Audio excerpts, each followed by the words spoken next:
on the calendar in the matter of Green versus Tomlin. Parties have been sworn in, Judge. You may be seated, sir. Have a seat, please.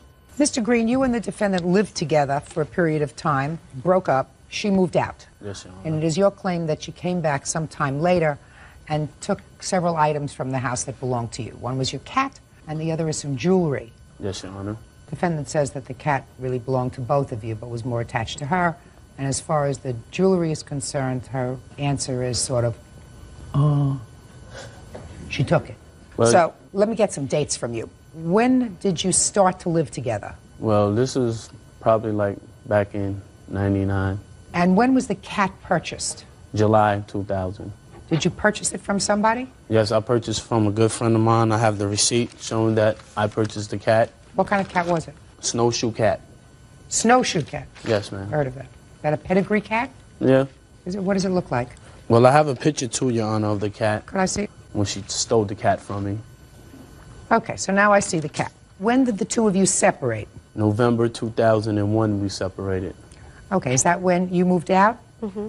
Was it just the two of you living together? Us and our 2 children. You have 2 children together? Yes, ma'am. How old are the 2 children? 2 and 3 years old. And you took the children with you? At the time, yeah. Where are they now? Right now, they're with a babysitter. But I take care of them, they live with me. The children do live with him. They live with you? Yes, ma'am. Okay. Is that by court order? No, ma'am. That was by agreement of the 2 of you? Yes, ma'am. Mm-hmm. Now, when did you take the cat? The beginning of January. When Why? I came back to get my things. The main reason for me leaving in the first place is because I found out he was cheating on me. Okay. So when I came... But you came back in January. Mm-hmm, and I got my Excuse me, things. Your Honor. That's not true. I wasn't cheating on her. It was a rumor that her friends No. spread to her. No. Okay, I'm not going there. Okay. I'm talking about the cat. Right. You came back in January. You had not taken the cat in November. No. So you came back in January. Mm-hmm. Why did you take the cat in January? When I came back in January, I got all of my things. I picked up all of my things and everything. I just felt the cat would be better off with me. Excuse me, Your Honor. May I say something?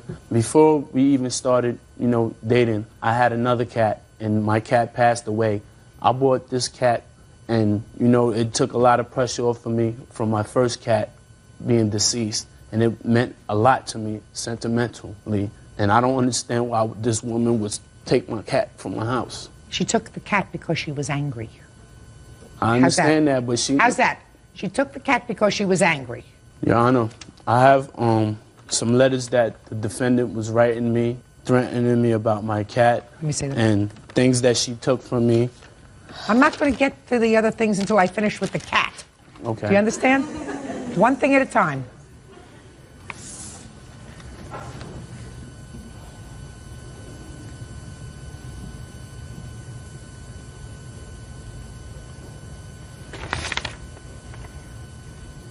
You were very angry. Excuse me. Shh. All right.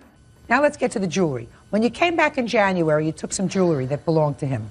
Tell me what you took. It was a chain with a pendant and a Rolex watch. It was in a box. And the Rolex watch belonged to? Nathaniel. Where did Nathaniel get the Rolex watch from? He says from his father. Why did you take the jewelry? For the same reason you took 2? At the time that I took the box and everything, I was angry. I didn't care about how he felt or anything because... Well, you wanted to feel badly. Yeah. Listen to me. You have 2 children together. Do you visit your children? Oh, of course. Yeah, so you see them regularly? Mm-hmm. What's supposed to happen is that when a relationship doesn't work out, I don't care how long it is, in this case it's since 1999, you're not supposed to go through hating. You're supposed to say, it didn't work out, terrible, he hurt me, he violated me, but I have 2 children with him, and I want to have a reasonable relationship with him just for the sake of the children. So I don't want to do anything that's going to, long-term, continue this hate. Do you understand? Excuse me, Your Honor. Mr. Green, you feel as if you need a cathartic experience here. Is there anything else you want to say to me? Yes, as far as my Rolex watch, my father had left it to me. He had passed away, and it was real sentimental to me.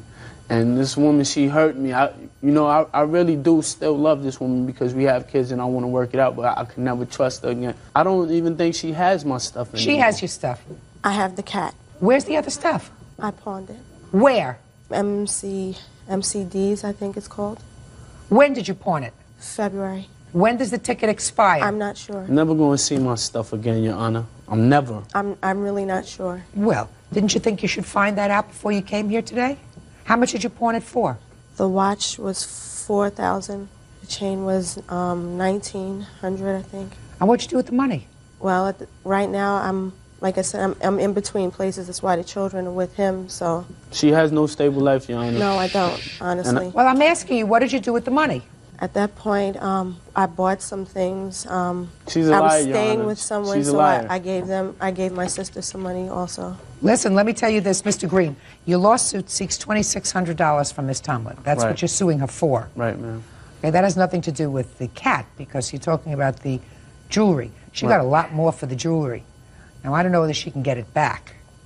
I'm not sure how long these pawn tickets are good for. Whether they're good for 30 days or 60 days I've been or trying to 90 get my days. jewelry back all this time, Your Well, Honor. she made a very, very bad mistake. Judge Judy will continue in a moment. And later today, Did you ever take her out for dinner? No, not really. I ain't spend no big money on her. I'm not talking about big money. I'm asking you, went out on a date. Did you pay? Not really, because she wanted to pay for everything. She wanted to pay for everything, you know. All right, listen, you must be absolutely wonderful. real cases, real people. Judge Judy. Nathaniel Green says ex-girlfriend Takai Tomlin stole his jewelry and his cat named Tu. Takai says she only took what she was entitled to. You have to start to be smart, Mr. Green. I said it to her. I don't know if she's accepting it, but you have to be smart. Right now you have your 2 children living with you. They have a mother. The mother sees the children. I don't know whether this relationship will come together again. It may. In the meantime, she has to do the right thing. Give you back your cat, do you understand? And give you back your jewelry. Miss Tomlin, do you understand? Yes. And then you will not be so angry with her. She may still continue to be angry at you, but she will be able to see her children with a lighter heart. You're not supposed to continue to dredge up the past. I tried working with her. I tried working with her. I tried getting back my stuff for a matter of time. Sorry, Mr. Green. I really thought I could get at least your father's watch back for you. But if she sold it, there's nothing I can do for you except give you the judgment that you're requesting and suggest to you that she did the wrong thing. I think that at this point, at least I hope she knows she did the wrong thing. In the scheme of things, I know that you're hurt because you don't have your stuff, but you have the most important possessions, and that's your 2 children. Do you understand? Right. Your Honor, how am I sure that I'm getting my cat back, Your Honor? I will prepare an order that you get your cat back, and you can use a sheriff or a marshal to ensure And that I've you been get I've been trying to be nice to this woman, work with this woman, and she know that how I feel about my cat. Mr. Green, all I can do is prepare an order. If she refuses to give you the cat, I think it's a big mistake because you have custody of your 2 children. If she wants to continue to be able to enjoy a reasonable flow of visitation with the children, with the person who has custody, that's their father, then what she's supposed to do is do the right thing. You did the wrong thing with regard to the jewelry. Now you better do the right thing with regard to the cat so that he doesn't have to go and get a marshal to enforce the order. Do you understand, Miss Tomlin? He has physical custody and takes care of the most precious things that the 2 of you have together, and that's your children. Not the cat, and not the Rolex, and not the chain and pendant. So you're supposed to do the right thing, not the wrong thing. Grow up. Judgment for the plaintiff in the amount requested in your suit, $2,600. That's all. Thank you, Your Honor. Parties are excused. You may step out. My father's watch and my cat, she knew how I really felt about it, and she really wanted to hurt me, and she succeeded. Now knowing I have a conscience and I feel bad that I hurt him. It's too bad he didn't feel that way about me. She said if I keep on calling her trying to get my stuff back, I wouldn't get my stuff back, and I find my cat in the pet cemetery. Everything I wrote and said, I did out of anger. When you have kids, try to work things out, you know, because you're hurting the kids in the long run. And now the next case. All parties in the matter of Jones versus Jones. Step forward, please. 21-year-old homemaker Jennifer Jones is suing her mother, business owner Helen Jones, for the return of personal property, harassment, and for the cost of new car tires.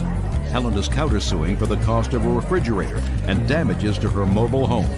I've read your complaints very carefully. Miss Jones, the defendant is your mother. Right. And according to what I gather from your complaint, your parents are in the process of getting a divorce. Right. How many years have you been married? 24. During the course of the divorce, according to you, you sort of sided with your father. Right. You were living in a house, and who owned the house? Her and my father. You were living there with child Right. and a boyfriend. Right. According to your complaint, you left the house, and without your permission, your mother came in and took some property that you say belongs to you. Right. Your mother says you abandoned the house. She went in, she took property that was there, some of which she had given to your child, and she is counterclaiming. She says that you left the house in deplorable condition. She has to buy a new refrigerator and other damages. You also claim that your mother slashed your tires and is engaged in a course of harassing behavior. Yes. When did you move into her house? It is March of 2001. And who was living there at the time? Me and my son when we first moved there. And how long did you and your son live there alone? About 2.5 months. And then who moved in? My ex-boyfriend. And how long did you, your son, and your ex-boyfriend live there? Until March of 2002. What happened in March of 2002? I left and had moved to Carthage with a current boyfriend. Okay, so you left the old boyfriend. Right. Now, when you left the old boyfriend, was he living in the house at the time? No, he moved out before I moved. When did he move out? About 2 months prior to that. What date in March of 2002 did you leave the house? It was approximately the second week of March. Now, when do you allege that your mother came in and took property? I noticed the property gone April 8th. I went in, there had been a computer missing. So 3 weeks after you moved out? Right. I didn't even actually move out. All of my things were still there. I had just been staying with a boyfriend because Why? of all the harassment and everything I was getting there at the home. Right. And what items do you claim that your mother came in and took that belongs to you? She had called me the day before Easter and told me that she was going to get a swing set out of my backyard, and I okayed that. She then called me the day after Easter and told me she had went into the house, which she had no keys to, and took a children's four-wheeler and a wagon out of the building. But she took those things. Are those the things you want back? Well, and then when I got there, there were several other things missing also. Like what? There was a compact computer. There was a brand new Kenmore Whose dishwasher. computer was it? It was mine. I have proof where it was Clinton Todd's. Well, I have the statement that he signed and give to me that he give that to me. What else? A Kenmore dishwasher. There was a race car collection, a deep freezer, and all the rest of the Well, we're items talking that went about to- months later, Miss Jones. If you moved out and you're living with a new boyfriend, is this a new boyfriend? Yes. Well, you can't just leave it there. I left the things there. My father was staying there with me, and I left the things there for him to use until I got another place. So there was somebody else living in the house. Right. He was staying there on the weekends. Somebody else who had access to the house. Right. Is that right? Right. You acknowledge, Miss Jones, that you took the swing set, the bike, and the wagon. Yes, that's all I took. And that was, you say, because? I paid for it. It was to stay there. She met this guy on internet. He is married and he has 4 kids. I didn't buy it for his kids. I bought it for my grandson. They were to stay there whenever if she ever moved out, and she wanted to take them, and I said no. That's not true. Well, you didn't give them to her. You gave them to your grandson. Right. It's the wrong thing to do, because I know, I have grandchildren, so I know you didn't say to your grandson when you gave him the red wagon or when you gave him the bike, you can have these as long as your mother is living here and doesn't move away to live with somebody else. You didn't say that to him. No, Did the reason why I put that in because she has bounced from home to home, from boyfriend to boyfriend. Real cases, real people. Judge Judy. Jennifer Jones claims her mother, Helen Jones, burglarized her home and slashed her tires. Helen says she entered the trailer because Jennifer abandoned it. Now, your grandson's got to have his swing set back and his bike and his wagon because those things belong to him. Well, the reason why that I had took them, we went to the mobile home, the back door was standing wide open. That's why I took the things, because I didn't want nobody to take the things. Okay. So at this point, those things are going to have to go back to your grandson. Okay. But your mother says she doesn't have anything else, Miss Jones. What proof do you have that she took those things? There was a statement filed with the police department there where they had retrieved some of the items that her son had went in and stolen from me, that he had stolen even some of her things that she had loaned me out of the house. Just a second. What proof do you have that your mother took any of those things? Nobody else had access to the house. That's not true. Your father The door's did. standing wide open. Just a second. Your father did. Right. He had a key to the home, right? Right. You said your mother didn't have a key. Right. May I add something? Who are you? I'm the boyfriend. Well, and a step up witness. if you have something important to add, but just make sure it's important. What's your name? My name's Mark. The thing with her father, he there's an ex parte between her father and her mother at this time. And so he would stay at the home on the weekends as long as he could until the harassment got so bad. And the harassment was so bad and stuff that her dad found another place to stay when he was in at different times, kind of just staying with who he could to try to make peace through this divorce that they're going through. So far, I don't hear much from you, sir, just a lot of Well, okay, chatter. but, well, when we were there, Yeah. there was a phone call placed by her mother. And her and her mother were in a pretty good argument. Just a And- second. Her mother called and said she wanted to go take the swing set. Right. So she But- called you and asked you if she could take the swing set, and you said Only okay. the swing set, right. Okay, but you said okay. So Right. she did not ask you if she could take the swing Right. set. She just made the phone call, got your permission. Listen, get to the facts. I have a very busy calendar. Okay. And she has some pictures here that shows a lot of the damage to the yard and to the shed. And the damage to the back door was not there the week that we went there. But the only way she would have had to go into the house through the back door. would be to tear up the back door. Well, I don't know that. And She that's says she where- found the door off the hinges. Isn't The that door right? was That's wide what you. open. It wasn't that- off of the hinges. It was left wide open. And there's a police report that states the door was pried Right, open it was and pried pried open. hanging. Maybe your ex-boyfriend came back. Maybe your ex-boyfriend wasn't happy that he left you the computer when he found out that you had taken off a couple of weeks later with somebody else. There are a lot of people who had the opportunity either to go into your house or to break into the house. It's not your house, the house. And all I'm asking you for is proof that it was your mother. Do you have any? Other than that, she just told me she is the one that went in there and took some items. She acknowledged she took 3 things. Is that right? Right. Did she ever acknowledge she took the computer? No. She ever acknowledged she took the dishwasher? No. She ever acknowledged she took the race car collection? No. How old are you? 21. How old is your son? He's almost 2. Is the person that you were living with in the house that child's father? No. This man certainly isn't the child's father. No. Is that right? Right. Listen, you have a child. That child is entitled to have a certain amount of stability. Is entitled not to go from one boyfriend to another, to another, to another until you find yourself maybe when you're 40 years old. So you got a lot more to worry about than a dishwasher and a race car collection. You got to worry about a 2-year-old that you're supposed to be bringing up properly and setting an example for. It doesn't seem to me as if you're doing that. Okay. What proof do you have that your mother slashed your tires? I had come down and stayed a couple days with my father at a local hotel, and that day they had been driving by, flipping me off, cussing me. Who was they? Her and her sister, her son. This was right after they had How stolen old is her his- son? He is 17. My son. Is that your brother? Yes. Well, then your brother. Not her son. It's your brother. No, and her also. They was Just all a second. together. It's not her son. It's your brother.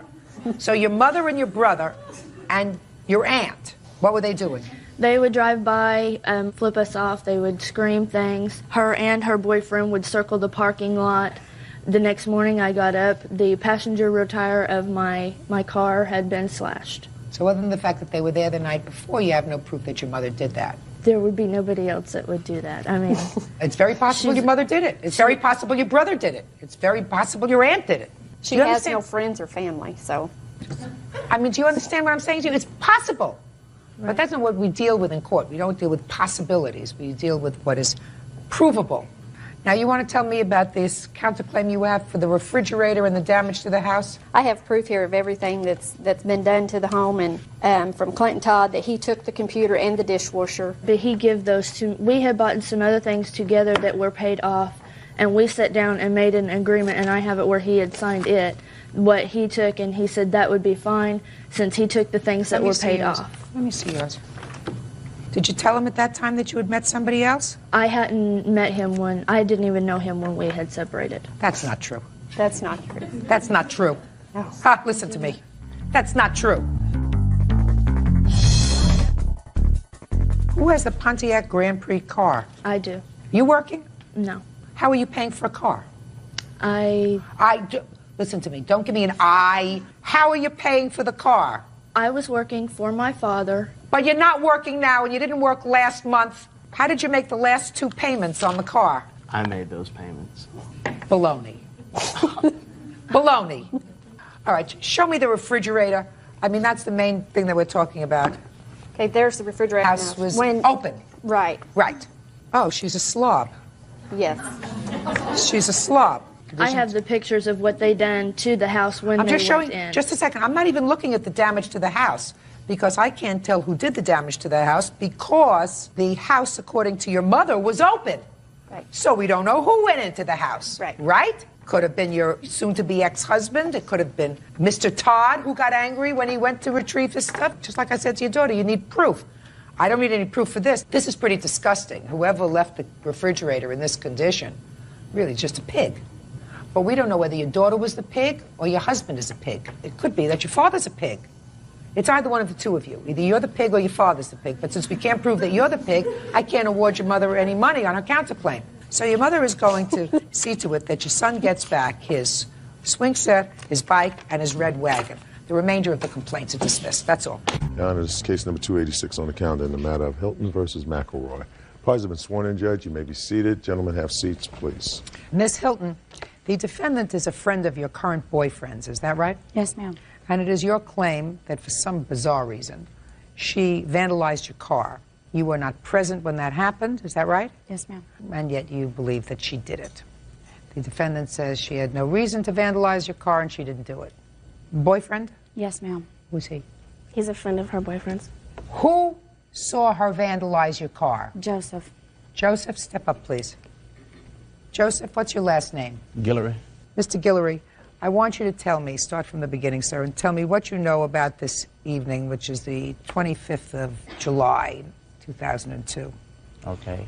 Me and Andrea and my friend Dre and another girl named Bridget, we went to the club called the Hurricane Hut. We were all having a good time. We had a few drinks. And after the club, we came back to my stepmom's house. We were playing a sex game. A what? A sex game. Sex game. Right. It was called the authorization game. And Andre asked me, can he mess with Andrea? Andre asked you Right. if he could mess with this lady. Right. Why would he ask your permission? Because we was playing an authorization game. Oh, that's You had part to of the ask for game. it. It's part of the game. Go ahead. And I said, yeah. And I had to ask her, can I mess with her friend, Bridget? And so they were messing around, and we were messing around. She looked over and saw me. Well, she saw Bridget sliding up and down on me and thought we were having sex, but we wasn't. And she got mad, and she said she was fisting to go. And I said, well, I'm fist to go, too. She said, well, where are you going to spend the night tonight? I said, I'm going home to Dolly. To this lady? Right. She got mad and said, oh, you going home to that? And so they walked out. Who walked out? Andrea and Bridget. So I proceeded to walk out too, but I was like about 3 or 4 minutes behind them. So I just happened to look out the window and I seen her keying up the car. Keying whose car? Dolly's car. You mean you had driven her car that evening? You didn't tell me about No, her car was it. parked in the parking lot. And we took my homeboy's car, but when we came back, yeah, Dolly's car was still there. So you drove her car over to this apartment complex where Right. you proceeded to go out for the Get another evening car. drinking Yeah. in another car and then come back to your stepmom's house, Right. have sex with a whole bunch of other people, and then you were going to go back to her house with her car. Was that your plan? Right. And when you came out, you saw her car in the parking lot, and you saw her doing what? She was keying the car and her friend Bridget was right behind her. What do you mean you saw her keying the car? Well, I couldn't see what she had in her hand, but she was just going down the car with, No, it wasn't. Okay, so what did you do next? So I proceeded to go outside, but by the time I got all the way to the car, she already had then walked away and hit me on the cell phone, called me on the cell phone. And she said, called you on the cell phone? Right. She said, I don't know who black car this is, but I just did up. And I said, why did you do that? And I told her, don't call me no more. She kept calling my phone saying, don't tell her, don't tell her. I said, why not? And she said, well, tell her somebody else did it. Or else I'm going to tell Dolly what you were doing this evening. I didn't even know her. Sorry. So she kept begging me to tell us that somebody else did it, but I wouldn't do it. Now I'll hear you. That night that we went out, it was on the 24th. It was the night before the 25th. We all met at his house. We were all hanging out in the bedroom, watching TV and stuff like that. There was no sex game going on. His friend came on to me, and I said no. And I seen him messing with my friend, and she said she felt uncomfortable. She walked away and told me, and I said, okay, we're leaving. And he said, why are you leaving? And I was like, because you're putting our relationship I didn't like where he was putting the relationship. What relationship? We weren't together, but we had a relationship. We were seeing each other. How were you seeing each other? Were you intimate He'd come and with visit each me other? when I lived in Austin. He came and spent the night at my house. It was an intimate relationship. Was it intimate in the month of July of 2002? Yes, it was. It has been for about 3 years. Okay, up go until ahead. that day. I've only met this girl one time, Dolly. I've only seen her car, I think, in passing, and I couldn't tell you what kind of car it was. The night that we came back, there was no big fight, there was no misunderstanding, no argument. I just told him I didn't like where he was putting our relationship, and I didn't want to talk to him anymore. So me and my friend Bridget, we left. We got in her car and we left. He called me asking me to come back. And we had some words on the phone, and then I got to my house, and that's when she called me. He went and told her that I keyed her car, and she called me telling me all kinds of stuff that I need to watch myself, that she's going to beat my butt or whatever. I never. And what does he have to do with all this? Because he's his friend. JoJo went and told him one day that he didn't know who keyed his car. Step up. Tell me your name. Q. Logan. Mr. Logan, tell me what you know about this. You clearly weren't there that evening, but did you at some point, she says, have a conversation with Mr. Guillory? Yes, ma'am. The day after it happened, and he said that he didn't see it. He said he saw her standing near his car. He was in the window. He was inside the house. Yes. In the window, he looked out the window. So what window. did he say to you? He said he seen her standing near the car, but since he was going to try to sue her, he was going to tell the court that he seen her key the car, which in essence, if you seen someone keying your car, wouldn't you try to go out there and stop them? I was going outside. It takes more than 2 or 3 minutes to key the word in somebody's paint job. So who do you think did that? I have no idea who did it, but JoJo takes her car at all times of the night. She has no say-so where she can drive her own car. He drops her off at work. You mean Dolly? Yes. She pays all the bills. The only thing, the apartment is in his name. He goes where he wants, when he wants. He quit his job because he did not want to pay the amount that they wanted him to pay in child support. So he quit and went to his old job. What child support? Who does he have a child with? He has a child with another girl, not Dolly. He quit his job. Not Dolly, not this lady? No. How old is the child? Maybe about 2 years old. So he had a relationship with somebody else while he was having a relationship with you. Is there at least one other that you know about? Mm-hmm. So? And I... So? So? What? But see, I knew about it, and I'm not a jealous person. I met that girl that was pregnant by him, and I took her over there to meet him. I never overreacted about anything like that. We had an open relationship, so I don't understand why he would say that I would key his car. Judge Judy continues in a moment. That's what I would say to him. But for your antics, my car would be okay. I'm 100% sure of that. Real cases, real people. Judge Judy. Dolly Hilton says her boyfriend's ex, Andrea McElroy, keyed her car. Dolly's boyfriend, Joseph, says Andrea was angry over a sexual game they played with a group of friends. What do you do for a living, sir? I'm a cook. Are you working now? Yes, I am. I was working 2 jobs. Are you? You pay child support? Yes, I do. But he quit his job making $40,000 a year to go back to working as a cook at No, KFC. that's not why I quit my job. Yes, it is. You told me it was. He told all of us it was. What's your current child support order? 160, and I gave her 20 more 160 a what? a month. How much do you earn at your job, working 2 jobs, sir? No, I was working 2 jobs. I let one go on. I was working on the water offshore, and I was working at KFC too, both of them. How much do you make now? How much do I make now? About $1,300 a month. What kind of work do you do, Miss Hilton? I drive a school bus. You have children? Yes, ma'am. How many children do you I have? have 2. Who pays the rent in your house? I pay rent, and he also helps pay bills. You know what he's going to do? He's going to pay for your car. You want to know why? Because I'm not 100% sure she did it, but I'm 100% sure of this, that but for his actions, you wouldn't have any trouble with your car. I'm 100% sure of that. Your Honor, she... No, listen to me. I'm 100% sure of that. No. I know that I'm not convinced by the required quantum of proof that I need to be convinced by that she keyed your car. I am, however, 100% convinced that but for him, according to his own testimony, your car would not have been placed at risk. Because let's see what he did. He took your car to go out with a bunch of other friends to a club without you. Now, that may be okay. Let's say that's okay. That you said, listen, you want to go out for an evening, go out for an evening. Mm-hmm. I can't believe that you would say go out for an evening with an old girlfriend or a girlfriend who we had been intimate with for 3 years. Can't believe that he actually told you that. But maybe he did. Maybe I'm that old-fashioned. But let's say he didn't tell you. And then from the club, he went back to somebody's house where, according to him, they decided to have a party and play sex games. That's according to him. She said it didn't happen. But let's say I believe him. And it all got very unseemly. And then she got annoyed and she went outside. And maybe she keyed your car, and maybe it was the mother of some other one of his children who keyed your car. Maybe it was somebody else. But one thing I know for sure, but for his total lack of morality, your car would not have been damaged. So he's going to pay for it. He's going to pay for it. And I suggest that you make up your mind. Either he pays for your car and you say to, because that's what I would say to him, but for your antics, my car would be okay. So either get your behind out of here, away from my 2 children, because you are nothing but a lowlife, and I don't want you, Mr. Lowlife, near my children, or fix my car and straighten up. You got it? Your case is dismissed. Period. End of discussion. Goodbye. She's got nude pictures of herself laying all over Houston. If he wouldn't have come in here and tried to lie, I'm sure things could have been worked out. She was trying to act like a good girl. We got pictures right here showing she was a bad girl, butt naked and stuff. And now the next case. All parties in the matter of Colleen versus Bradford. Step forward, please. 23-year-old bartender Nita Colleen is suing her former friend, 27-year-old furniture refinisher Terrence Bradford, for assaulting her during a night of drinking. Miss Colleen, how do you know the defendant? Terrence Bradford was a friend of mine.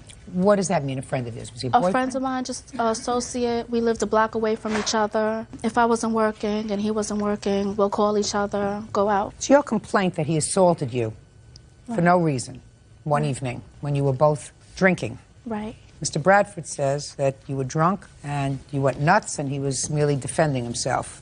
So I want you to tell me when this happened, what kind of an assault it was, what your injuries were, and then I have a few other serious questions to ask you. Okay. When was it? It was on September 11th of 2002. Where were you and what were you doing? I was in Terrence Bradford's home. We were... Who else lives in his home? His mother and I think his stepfather, his father. Were they home? His mother was home, yes. Go ahead. What time of the day? Around 11, 12 o'clock at night. Come on, let me hear what happened. Okay, what happened was... Terrence called me earlier that night. He was like, what you doing? I said, nothing, I'm not doing anything.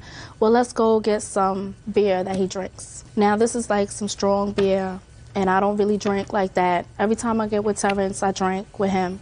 And we were drunk that night. We were both drinking. And in his mother's house? In his mother's house, yes. And what happened was... I couldn't breathe. I was having difficulty breathing. All I remember was... You were having difficulty breathing from what? From, I don't know, I just couldn't breathe. I was on the bed. I remember him calling his mother, asking his mother, what's the matter with her? She's not breathing right. She's acting funny. I remember his mother saying that, you know, just get a cold rag or whatever. She's just been drinking a little bit. She'll be all right. Next thing I know, I'm standing in the kitchen with his mother. Then she has a towel to my head. I don't remember getting hit. I got hit 3 times, actually. You just told me you don't remember getting hit. No, I don't remember getting hit. But the way that I got hit, I have pictures if you want to see. I sustained a black eye, my nose was busted, and I have a scar on my head from where I got hit, where actually, if he did hit me, he had to have hit me at least a minimum of 3 times. Maybe you fell off the bed. No, I did not fall off the bed. How do you know? I did not fall off the bed. Just a minute, Miss Colleen. What you're telling me is that you were so drunk that you had no idea how you got bruised on your face. Is that what you're telling me? That I was so drunk. We were drinking that night. Just a second. No, just a second. If somebody hits you 3 times, severely enough to cause injuries, which you're going to show me in a second, right, and you don't remember how that happened, but you're surmising that from the photographs it came as a result of being hit 3 times, what you're telling me is that you don't remember being hit. Is that right? And if you don't remember being hit, you don't remember being hit because you were too drunk. You report him to the police? No, I didn't. Just a second. Is there any reason why somebody who has, can I have those pictures? Somebody who has this kind of injury that you claim was as a result of getting beaten by him doesn't report this to the police? His cousin called me 2 days later. Terrence is sorry, please don't press charges on Terrence. I'm not interested in that, and I'm not even hearing that. Okay. It's hearsay, it's meaningless, okay. I don't believe it. Okay, okay. You have that witness here today? That person who told you that he was sorry he hit you? That's his cousin. I don't talk to anybody. Listen to me. Do you have that person here today, Miss Colleen? No, I don't. Good. Then I'm not interested in what they have to say. Well, this certainly, Bird. Do you think? And I want you to just take a look at this. You think that this mark could have happened if you fell off a bed? It's possible. Yeah, sure. Anything's possible. All right, Mr. Bradford. Tell me what happened. When she came around my house, she was already a little drunk. So I said, let's go to the store get some more beer. That was a smart thing to do. That was initially a smart thing to do, sir. So she was already a little drunk, and you said, let's go get some more. Is that right? Yes, please. How old are you? 27. The future of America. So she's already drunk. You said, let's go get some more beer, and I assume that you went in her car. Is that right? Yes, ma'am. That's what you tell me in your answer. You got in her car. She was already drunk. Yeah. And you drove to get some more beer. Mm-hmm. Who drove? I did. Who drove? Did I drive? Oh, I forgot. Did you? I don't know. I See, did he's drive. lying. He's lying. Miss Colleen. Don't lie Miss about it. Colleen. Lying I don't want to about hear you. everything. I'm enjoying this, Lying. please. Go ahead. After we got the beer, we went out Huntersville, on my old You neighborhood. went what? So after we got the beer, we went out Huntersville. It's a neighborhood. I used to stay out there. What did you do? Just stay in the car and drink, or you went to friends? Yeah, went to a friend's house, went to his house. Okay, so you went to his house and you were drinking. Go ahead. Mm-hmm. We out there. We still drinking out there. After we get finished drinking the 40s, we started drinking some liquor. Then Nita started wilding. She started what? Wilding.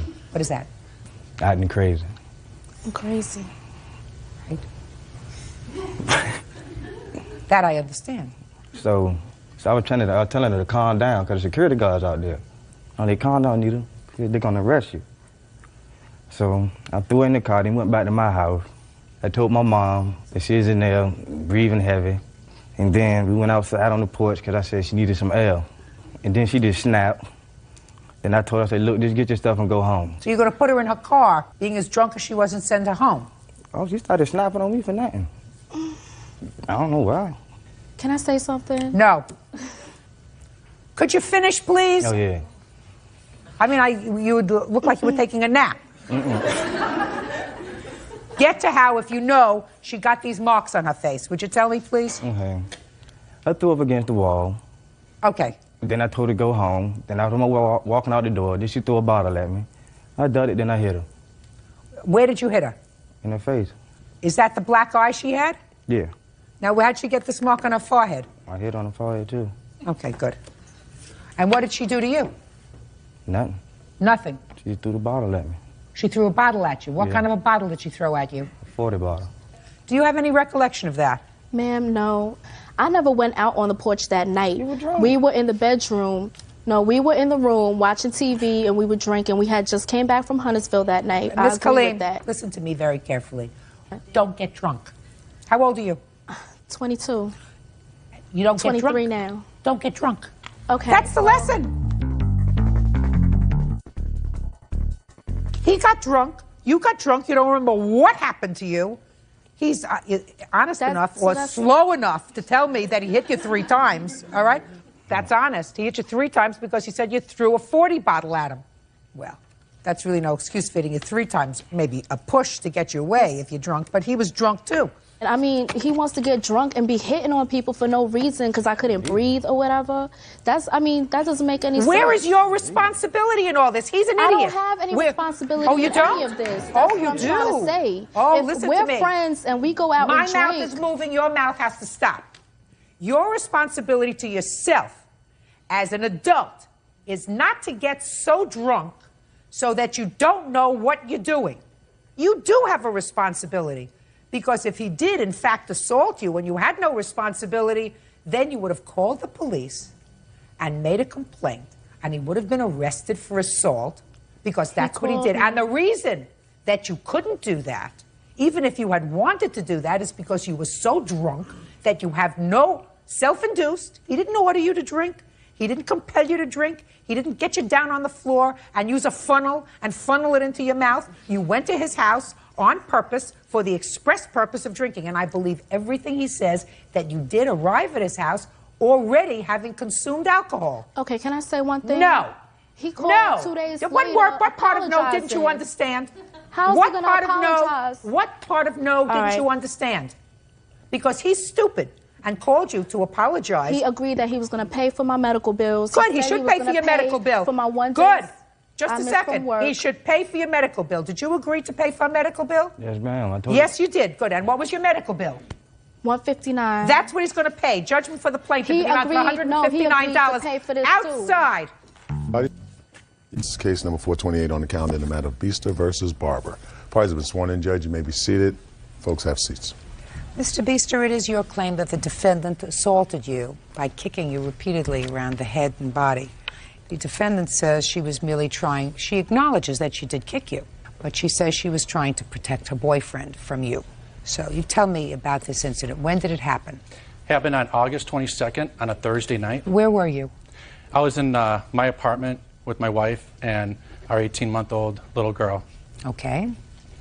What happened was we were trying to sleep and we heard a lot of noise. We didn't know where, it was outside somewhere. So I had my wife, I said, just go up, get up out of bed and see what's going on. That's your first problem. Why did you send your wife out to find out what the problem was? Because my daughter, she likes to be with me, when we go to bed, and she only wants her dad, and she was holding on to me. Your 18-month-old daughter was sleeping in the bed with the two of you? Before we get to the rest of this case, let me give you some advice. That's a big mistake. Big time. You go to sleep, baby goes to sleep, baby's crib, baby's bed, baby's whatever. 18-month-old baby doesn't sleep with you. It's very cute, it's very sweet. When they're 9 and 10, it's not so cute anymore. Do you understand? You got that right. What? Right? You got that right. Right. And then they, in the middle of the night, you find you got an 8-year-old, you got a 7-year-old, you got a 5-year-old, they're all trying to clamor in your bed. So what used to be cute when you had one isn't so cute anymore when you got 3 of them, and you end up sleeping on the floor or your wife would end up sleeping on the floor under your scenario. Just a word of friendly advice. Okay, so next time this ever happens, you're not going to send your wife to the window so that you don't disturb your 18-month-old daughter. You're going to get up and go to the window, right? That's correct. I love it. Okay, so you send your wife out and she looks at the window. Step up, please. Okay, next time you give him a good boot in the back with your foot and you say, you get up and go see what's making all the noise. Anyway, you got up and you looked outside. What did you see? Well, I saw a bunch of 19, 20-year-olds, I'm not sure how old they were, playing around outside on the swing set. It was a playground. They were sliding on the How far away is swing. the swing set from the playground from where you live? About 10 feet away. What floor are you on? We're on the 2nd floor. So there are a group of people fooling around outside. Yes. Talking loudly. Screaming. Screaming? What were they screaming? I have no idea what they're screaming about. Okay. And then what happened? We all went to the window. This is in one of our other bedrooms, and they were just making a lot of noise, screaming. They're in a tree. I don't know what they're doing They were in a tree. They were in a tree, all of them. And I proceeded to say, be quiet or I'm calling the police, because it was very Or loud. did you say be quiet? Say shut up or I'm calling the police. I did say be quiet, I'm calling the police, but that's what I did say. I did not swear, I did not say anything. Okay. Then I heard the gentleman over here yell back, go ahead and call the police, F you. You mean this gentleman that looks like butter would melt in his mouth? Over here, right? Mm-hmm. This one? Okay, go ahead. And then I told my wife, go ahead and call the police, and I did proceed to go outside.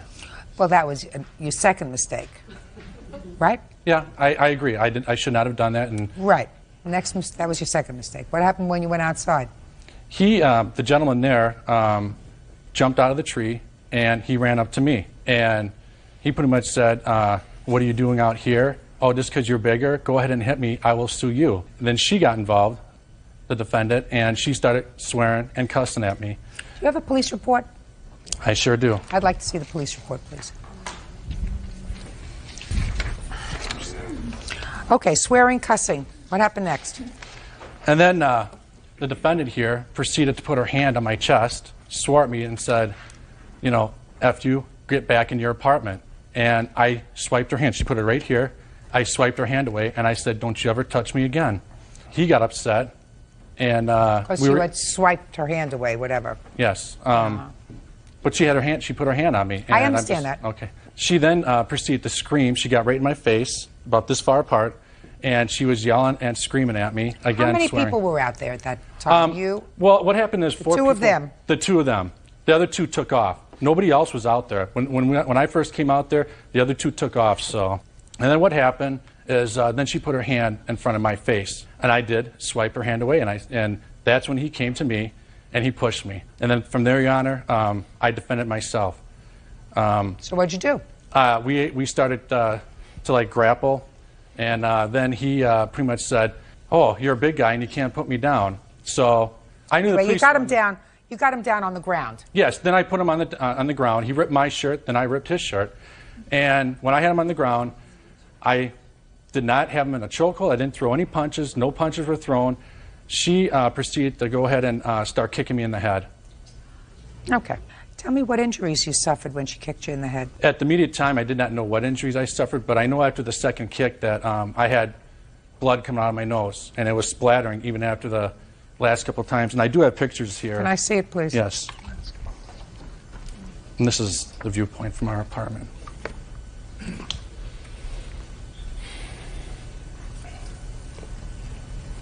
I wiped off some of the blood too, Your Honor, so it's not all there. You have any other reports from the police statements? Do you? I don't. I'd like to see them, please. Well, I do got our own statements from everybody that had statements involved. My wife I have and them. that.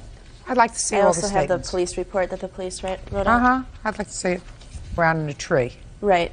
We did go outside. I have this. Oh. I have this. I don't need this. I'm talking about other statements. Oh, okay. That is all I have. We were outside and we were laughing and having a good time. It's too late. Right. And it's too late. Judge Judy continues in a moment. Were you smoking regular cigarette or you smoking some funny cigarette? No, we were smoking regular cigarettes. But it was after you smoked the cigarette that you ended up in the tree, is that right? Yes. Real cases, real people. Judge Judy. Brian Beaster says he was injured when neighbor Courtney Barber kicked him in the head. Courtney says she was defending her boyfriend. Go ahead. We went up in the tree and we heard Mr. Beaster yell out of his house, "Shut the f*** up." He didn't politely say anything about us being quiet. And we all looked at each other and we realized, okay, we're too loud, we need to go inside. And at that point, Mike had yelled back to him whatever he had said about call the cops. If he said F whatever, I don't remember that. And then as we were coming out of the tree, which was immediately after that, he had came out and was standing underneath the tree at that point.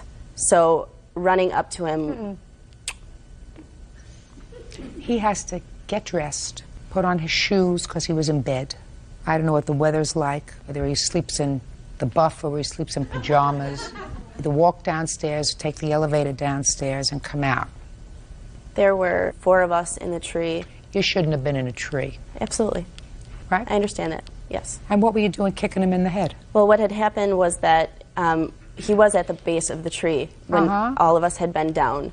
Mike did not run at him or anything. And at that point, he told us, I'm in the military, you guys are being too loud, and there's no reason for you to be outside. And there was cursing back and forth. There was yelling back and forth. Well, just a second. But that's what he said to you. I'm in the military. Yes. There's no reason for you. So why didn't somebody say to him, I'm sorry, we shouldn't have been making so much noise, we're leaving? We did say, I did absolutely say, I am sorry, we're going inside. You said that? Absolutely, yes. Yes, I did. Then you tell me how the pushing and shoving match started between the two of them. Because he had called Mike a loser. He was in the military, he was better than us, basically, was absolutely yelling at us, and we were shocked. We didn't want any fight to happen. We were not about to I don't yell with this man understand how he and argue started, with how he him. was getting kicked in the head. You want to get to that point? Yes. So far, I'm just hearing words. Okay. When he said that I had put my hand on his chest and that he smacked it down, that was true. I had put my hand on it, in his face, not on his chest. For what? Because he was towering over me and he was screaming Why didn't you just over leave? me. Why didn't you just leave? We were walking away. How and could you just he walk called me away? he called me and that's when Mike got angry at the fact that he called me a. So, what happened? So Mike said, there's no reason to call anybody a. Is that what he Don't said? call Just my like girlfriend that? a. Just like that? Yes. Just like that? Yes. Nice and calm? Don't call my girlfriend a, he said. Keep going. And then they started wrestling after cursing. They grabbed onto each other and they were throwing each other around. And nothing was even being yelled at that point by Mike saying hit me or any of that. Nothing So they're was said tussling like that. around. I still don't understand how he got all these injuries. He got Mike on the ground and was on top of him, and he says in his police report that he had him in a wrestling move. Okay, so he got him on the in ground. some kind of headlock. I could only see the bottom half of Mike, and the rest of him was underneath Brian. Yeah. And at that point, I got scared. He was on top of him, and I didn't know if Mike couldn't breathe or what was going on. Why don't you ask him, Mike, can you breathe? I was screaming at him, get off of him, leave him alone, Why don't you stop. ask him, Mike, can you breathe? Instead of get off him, well, how about Mike, can you breathe? I still don't understand how he got all these injuries. I was barefoot when I kicked him. What were you doing barefoot? Because it was summer. It was nice out. I just walked out of my apartment to have a cigarette. So you climbed up the tree barefooted? Yep. Uh-huh. Yes, I did. How did he get all these marks on him? I kicked him once in the face, and he screamed out. And the second time I kicked him, he let Mike go. Mm-hmm. Where had you been prior? Stand up, you. Where had you been prior to going out and tree hopping that evening? Inside my apartment. What about the 3 other people who were with you? Were they in your apartment earlier that evening? Yes. What were they doing in your apartment earlier that evening? Hanging out with us. Do you 2 live together? Yes, all 3 of us do. This young lady too? Yes. Okay, what do you do for a living? I'm a desk clerk at a hotel. And you? Rough carpenter. And you? Customer service rep. Did everybody just want to go out for a cigarette or just you? Everybody did. Did you have the cigarette when you went outside? Yes. When did you get up into the tree? After we were finished, we ended up going and playing around, running around. Were you smoking regular cigarette or were you smoking some funny cigarette? No, we were smoking regular cigarettes. Really? But it was after you smoked the cigarette that you ended up in the tree, is that right? Yes. Mm-hmm. You have medical bills? Yes, I do, Your Honor. I'd like to see them, please. I also got a letter from my dentist stating, what had happened.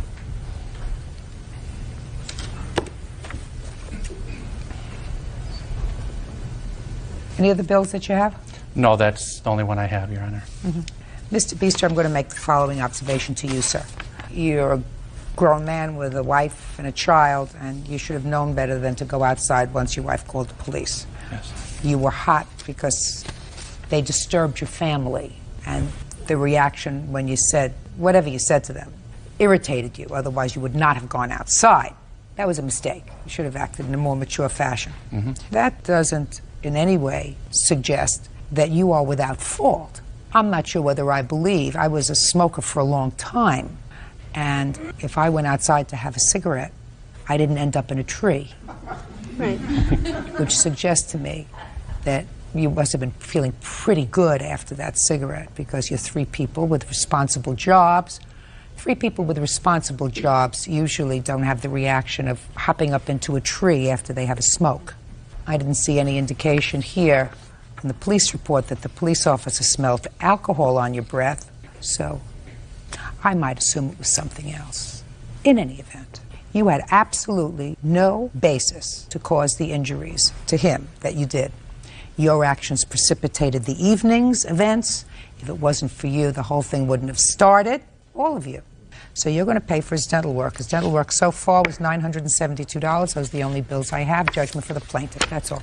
Thank you, Your Honor. You may step out. He was there waiting for us to fight as soon as he got out of the tree, and that was self-defense. No, that's a lie. That is a straight-out lie. He's the one that came out of the tree, ran up to me and said, go ahead, hit me. I'll sue you. You're bigger than me. I don't care.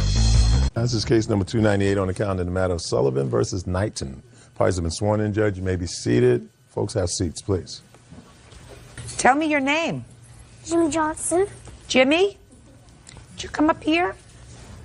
Come up here. Can you make it up here? Oh, there you go. All right. Hi. Hi. You have a big, strong voice. How old are you, Jimmy? 6 years old. I have a couple of questions for you. You think you can think real hard so you can answer these questions? I understand that you got shot in the head with a BB. Can you tell me what happened? I was in my yard. You were in your yard? And Chase had a BB gun shooting at a piece of foam. Who had a BB gun? Chase? Chase. Is that little boy over there, Chase? Is he your friend? Yes, he was, but when he shot me with the BB gun, Well, I had to go to the doctor, and when I got back home, Mom said I could never play with him again. And I stayed in the house. It was an accident, though, wasn't it? Yeah, it was. He didn't mean to hurt you, did he? He did? Yeah, he said, I'm going to shoot you. Now I'm going to really shoot you. We have to talk to him about that, okay? Did you shake hands? Maybe we will later. I'm going to have to talk with him right now, okay? Okay, why don't you go step down? Watch your step, partner. Cute. All right. Let's see. Chase, come on up here.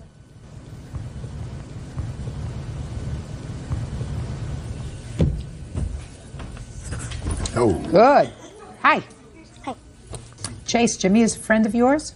Or he was? He goes to my school. And you're a nice boy? And he's a nice boy? Where'd you get this BB gun from? From behind my papa's door. That where your papa leaves it? Now he leaves it in his closet. And is the closet locked now? But he used to leave it just behind the door? So it's your grandpa's gun? Or your daddy's? It's my dad's or my grandpa's. But it used to be just behind the door. In whose room? My papa's. What were you doing with the BB gun when Jimmy got shot? Shooting beer bottles with my next door neighbor. And how old is your next door neighbor? 14. Who was with you at home that day, Chase? My grandma. Just your grandma? And my sister and brother. And where was your daddy? At work. And your papa? He was at work. Did you ask permission to take the BB gun out? Are you supposed to ask permission?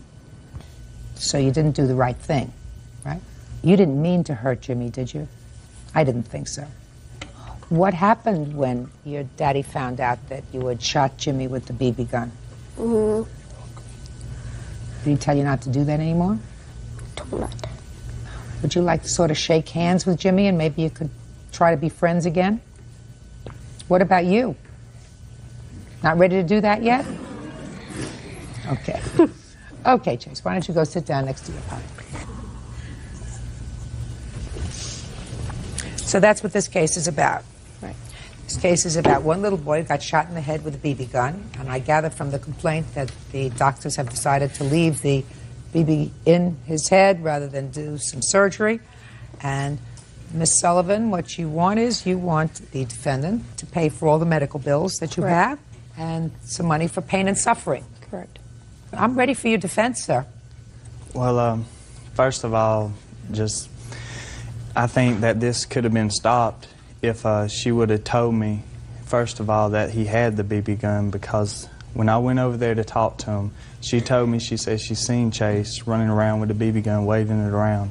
So I was just wondering, you know, when she told me that, why didn't she come to me and tell me that in the first place? You were working. I was not at work. That's what he said. I know, but he's mistaken. So you were home? I was at home. I was in the living room. Oh, that's even worse. So you were at home. Yes, ma'am. In a situation where you were totally responsible for your sons having access to an instrument that could cause serious physical injury to somebody else that was not secured. You are 100% responsible for Jimmy's medical bills, out-of-pocket expenses. It was your responsibility. Is this your father? Yes, ma'am. Your father's responsibility to ensure that that BB gun was secured so that your 6-year-old son could take it and hurt anybody else or himself. You know that that's true. Now, I don't know whether Miss Sullivan could tell from this BB gun whether or not it was a toy or capable of hurting anybody or whether it was loaded or not loaded. Who knows that? But you certainly knew that it was capable of causing injury, and your father certainly knew that, and both of you understood that it was not the right place to keep it, behind some door, and it's now secured in a place where he can't get it, right? Yeah. So it's secured now. It was a little too late, so let me see the bills. 1, 2, 3. Yes, ma'am. Do you have an X-ray that indicates where this BB is? I do. Have you ever seen one that, out? Mr. Knight? No, ma'am. I'd like to take a look at it.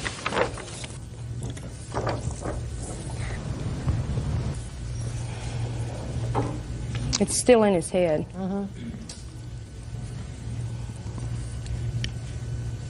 Is this the first time that your son has taken out that BB gun? I don't think so. How many times did you play with this BB gun?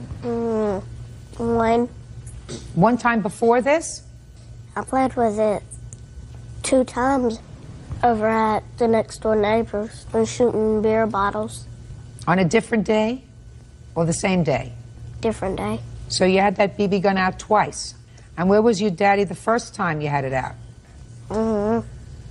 Did anybody know you had it out the first time? I think it was at home, or it was at home. Did your daddy know you had the gun out the first time you had it out shooting beer bottles? No. How big is this gun? About from here to here. That's pretty big. Is it heavy? My dad's is this long. That's pretty heavy for you to carry, isn't it? No, it was mine. It was my BB gun. What does that mean? His mom bought him the BB gun. So this is his BB gun. It's not yours or your father's. That's right. Judge Judy continues in a moment. He's going to give me a knife when I get 15. If you're smart, you'll ask him to get you a microscope or a doctor's kit so that you can hope to be something that's really good and not a thug with a knife. Real cases, real people. Judge Judy. Gail Sullivan says her 6-year-old son, Jimmy Johnson, was shot in the head with a BB gun. Gail says the shooter was her neighbor's son, 6-year-old Chase Knighton. Where is his mother? His mother is off somewhere. Off? She banded us. Okay. When did she buy this BB gun? Christmas. She bought it for him. I didn't want him to have it. And he insisted. He cried about it because I know I never wanted him to have it in the first place. I knew he was too young. Should never have one. But right. Your dad has to take that BB gun and put it away for a very long time. Yeah. So that you can't even touch it. Do you understand? Maybe when you're 15 or 16 years old, your daddy will be able to take it out. And when you're responsible enough to use it right, he'll be able to give it to you. But it's not the right thing for you to even hold it. Because you're not big enough yet to do that. Do you understand? Yeah, he's going to give me a knife when I get 15. A knife? I want to tell you what your papi's going to get you when you're 15. He's going to get you a microscope. If you're smart, you'll ask him to get you a microscope or a doctor's kit, you know, so that you can aspire to be something, so that you can hope to be something that's really good, you know, like a doctor or a lawyer and not a thug with a knife. That's not good. Do you understand? Not good. Certain things are good, certain things are not. What does your daddy do for a living? No. What do you do for a living, sir? I'm a warehouse manager. He works in a warehouse, and he's a manager. He manages a lot of other people and tells them where things go. He has a very important job. You think that he handles that job because he has a big knife? And you know what kind of a job your papi used to have? He's told me he used to be a marshal. A marshal? Is that right? I'm a deputy marshal with Alabama Supreme Court. See, so he has a job that's related to the law, right? He's a deputy marshal in the court system. It's a very important job. And he doesn't need a knife for that job. You've got to teach him the right thing. And if he wants the wrong thing, you have to sort of reorient him. Your Honor? Yes, sir. Can I say something? The knife he's talking about is one of those little knives with the fingernail file in it and the toothpick and everything. By the time he gets to be 15, he's not going to want that knife. Well, that'd be the only one he get. Good. All right. Well, there's no question that you folks are responsible for these medical bills. There's no question with regard to that. I think that they were absolutely 100% negligent allowing this weapon to be in a position where he could get his hands on it. I have a feeling that these two gentlemen have a very full plate. I also think, Jimmy, that he's probably a very nice little boy. He did a bad thing, and you should really probably give him another chance. I think that that would be a nice thing to do. I really do. Because you're supposed to forgive somebody if they're really sorry. You are sorry for what happened, aren't you? He really is sorry. He would really like to be your friend.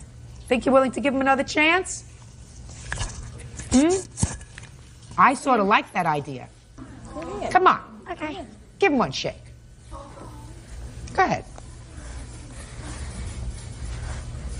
That's good. See, that didn't hurt. Good. All right, judgment for the plaintiff in the amount of $1,654, which are the actual damages, another $1,000 punitive damages, $2,654. Thank you, that's all. Parties are excused. You may step out. Chase knew that he wasn't supposed to take that gun out of the house. I don't know why he took it out. Jimmy said he told him he was going to shoot him with a gun, and I feel like that this child shouldn't have had the gun. Keep the gun away from small children and keep it locked up. That could have been a pistol. My son could be dead. Yeah, this is case number 1 on the calendar in the matter of Walker versus Noble. Parties have been sworn in, Judge. You may be seated. Folks have seats. Mr. Walker, you and the defendant leased an apartment together. It is your claim that the defendant locked you out, she kept some of your property, and in addition, she showed around a private letter which caused you embarrassment. Yeah. The defendant says that you, in fact, broke the lease to the apartment. She is countersuing for your share of 4 months' rent. She said that she did not lock you out of the apartment. So when did you sign this lease?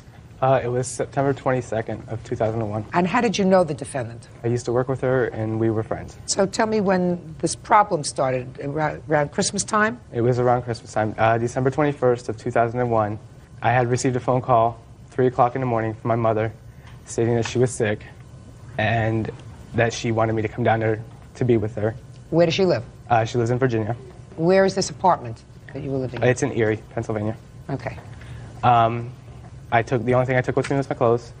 A few days later, my mom got better, so I was going to come home, and I received a phone call from Josie stating that I am no longer allowed in the house because she thought I moved out. How many days later? It had to have been like 4 or 5. In the month of December? In the month of December. No. Okay. Had you paid your share of December's rent? Yes, I was paid up until January. None of that is true at Just all. a second, I'm going to get to you in a minute. All right, how much was rent? It was $240. I paid $240 a month. Josie, give me your version of what happened. Let's see, December 20th, I spoke to him on the phone, and I asked him if he had his share of the rent money. And the whole month, I was letting him go, just giving me $40 a week, and we'll just take it up from there, and he'd make it up to me at the end of the month. And when I talked to him, he said that he spent his share on presents.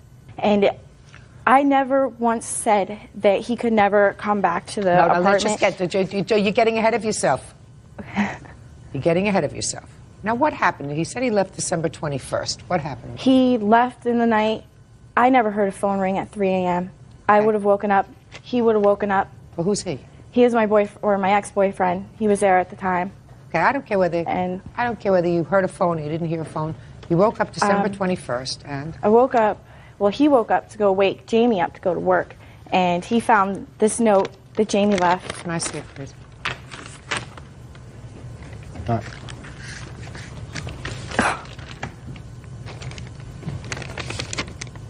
That is not my writing. Oh my God.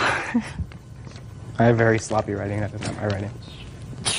Do you have any other writing of the? I have the copy of the lease that he signed, and I don't know about that.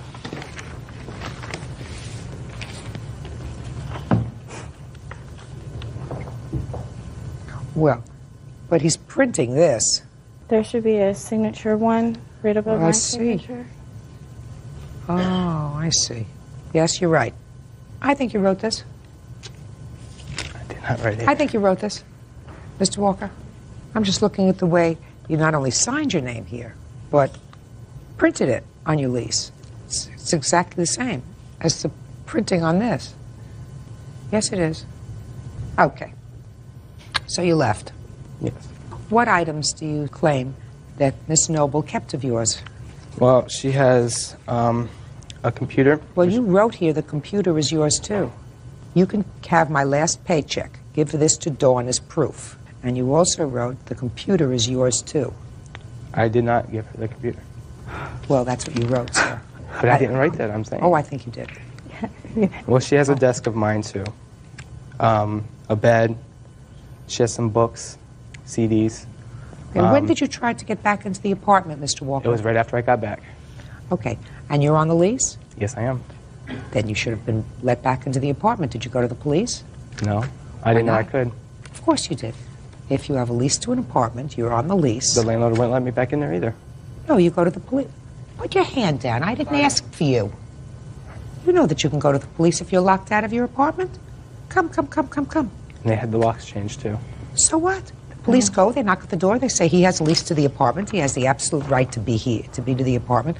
You were ready to go home in a couple of days. You go home. So I don't believe you, sir. He didn't go to Virginia. I have a receipt from my cousin who sent him money while he was in York, PA. I don't care where he went. I don't believe him. You want to tell me the second part of your lawsuit, sir? Second part of your lawsuit is about a letter. Yes. Miss Noble had gone through my room with all my stuff, and she had found a personal letter of mine, and she had given it to one of our co-workers, and in which in turn that co-worker had took that letter and spread it around work and customers too. Tell me about that letter. After he left that note, we waited a little while. He cleaned out the room, Jamie's room, and we found this little red binder that said, "Don't go through it." So we're going to go through it. Of course. And he found the letter, handed it to me, I read it, got a kick out of it, and the girl that I showed, he was going around saying that he slept with her, telling nasty stories about her, and it's like, she wasn't my best friend, but she was like a coworker, and it's affecting her reputation. So we invited her over, we showed her the letter, she said, "Can I keep it?" And I didn't care. And she kept it, gave it back, I don't know what I did. That's why, Mr. Walker, if you honestly wanted to get back into your apartment, and I don't know where you went, because you had valuable things in there, things that you didn't want shown around, that's why you go to the police and you get all your stuff. When, for the first time, did you decide to get back your stuff? It was right after I got back. No. Which was what month? December. In December? Mm-hmm. So what did you do? I called her and So I what said, did you do? Did you go to court in December? Did you go to court in January or February? What'd you do? No, I waited because she said she was going to take me to court first. And I never got anything back, so I filed the case. Why should you? Listen to me. Because she said she was going to. Mr. Walker, you're not an unintelligent person, are you? No.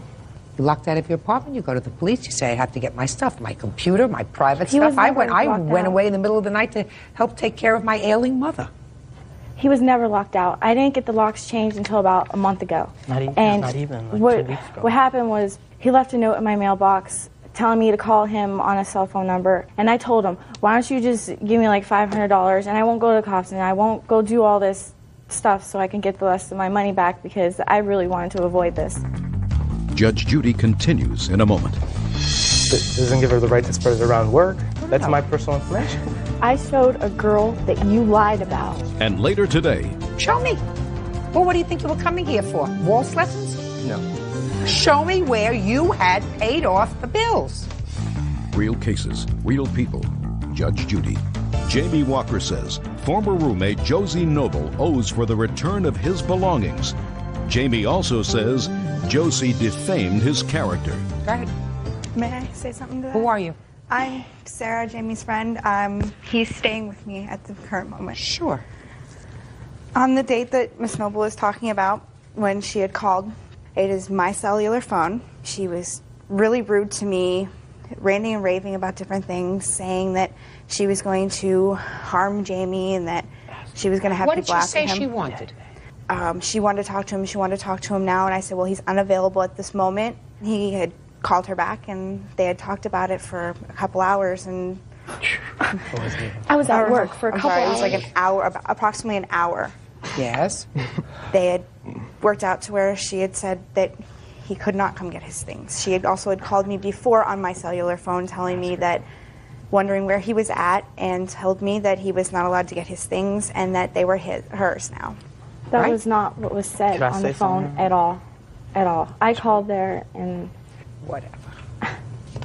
I don't know what this letter said. I don't have this letter, unless somebody has a copy of the letter. Do you have I a have copy of the proof letter? that it was about, what it entailed. And it was left in your house? It was left in the apartment, yes. Right. Which I find that you left. But that doesn't give her the right to spread it around work. No, no, That's no. my personal information. May I say something? I showed a girl that you lied about.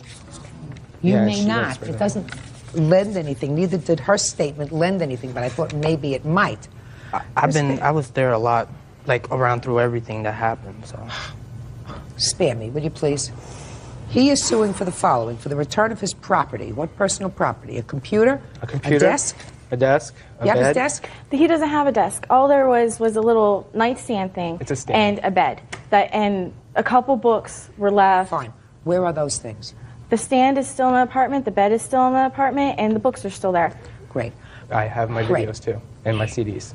What about his movies? There are no CDs. There's probably like 2 movies I think I still might have, but no CDs. Okay.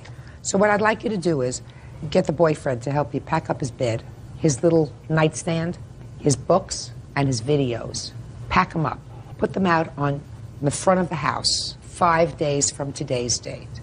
He has 3 hours, from 12 to 3. If you're not there between 12 and 3 to get your bed, your nightstand, your books, and your videos, she has the right to get rid of them.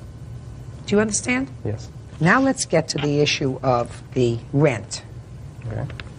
You left the premises, and I find that you had no reason to leave the premises.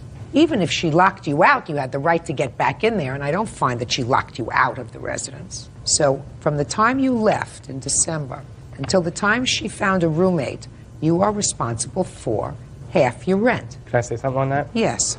Her ex-boyfriend now, he was living with us from the time that he moved, or that we moved into the apartment, until the time that I left. And after that, I know he was still staying there, as I know of.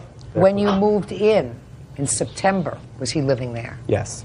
So that you knew he was living there? Yes. So? But that was your arrangement in September. He didn't move in afterwards, right? Right. So stop complaining. You have to pay until she... Who was your new roommate? She just recently moved out. She was my cousin's cousin. And how many months did she live there? 4 months. When did she move in? Or 3 months. When did she move in? I don't need her name. March. So the month of January and February, is that right? He wasn't there, and then you had a roommate in March. Is that right? Because he was gone for 4 months before I got her to move in. Doesn't sound right. $480 is what you owe her. Do you understand? Yes. However, we're holding the $480 until you get your property, which is going to be on the order. Do you understand? I think she might have only been there for 2 months or... Fine. So that's still only 2 months. Do you understand? Yes. Good. I don't care whether you agree with it or not. Do you understand it? That's all. But he was... maybe I shouldn't have went to go visit my mother. He's such a liar, and so is she. Nothing but a bunch of little lies, and I'm so glad that they're out of my life. And now the next case. All parties in the matter of Olenichuk Robinson versus Crandall. Step forward, please. 21-year-old homemaker Jennifer Olenichuk and her boyfriend, carpenter Michael Robertson, are suing their former friend, 22-year-old fast food worker Jennifer Crandall, for money owed and for vandalism to their property.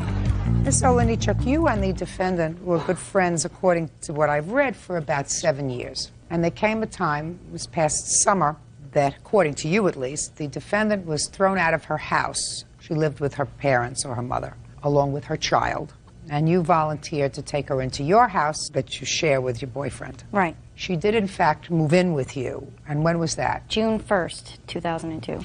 And how old is your child? 11 months old. And the child came with you? Yes. And it was your agreement, according to you, that she would take care of some chores around the house, pay some minimal rent. Right.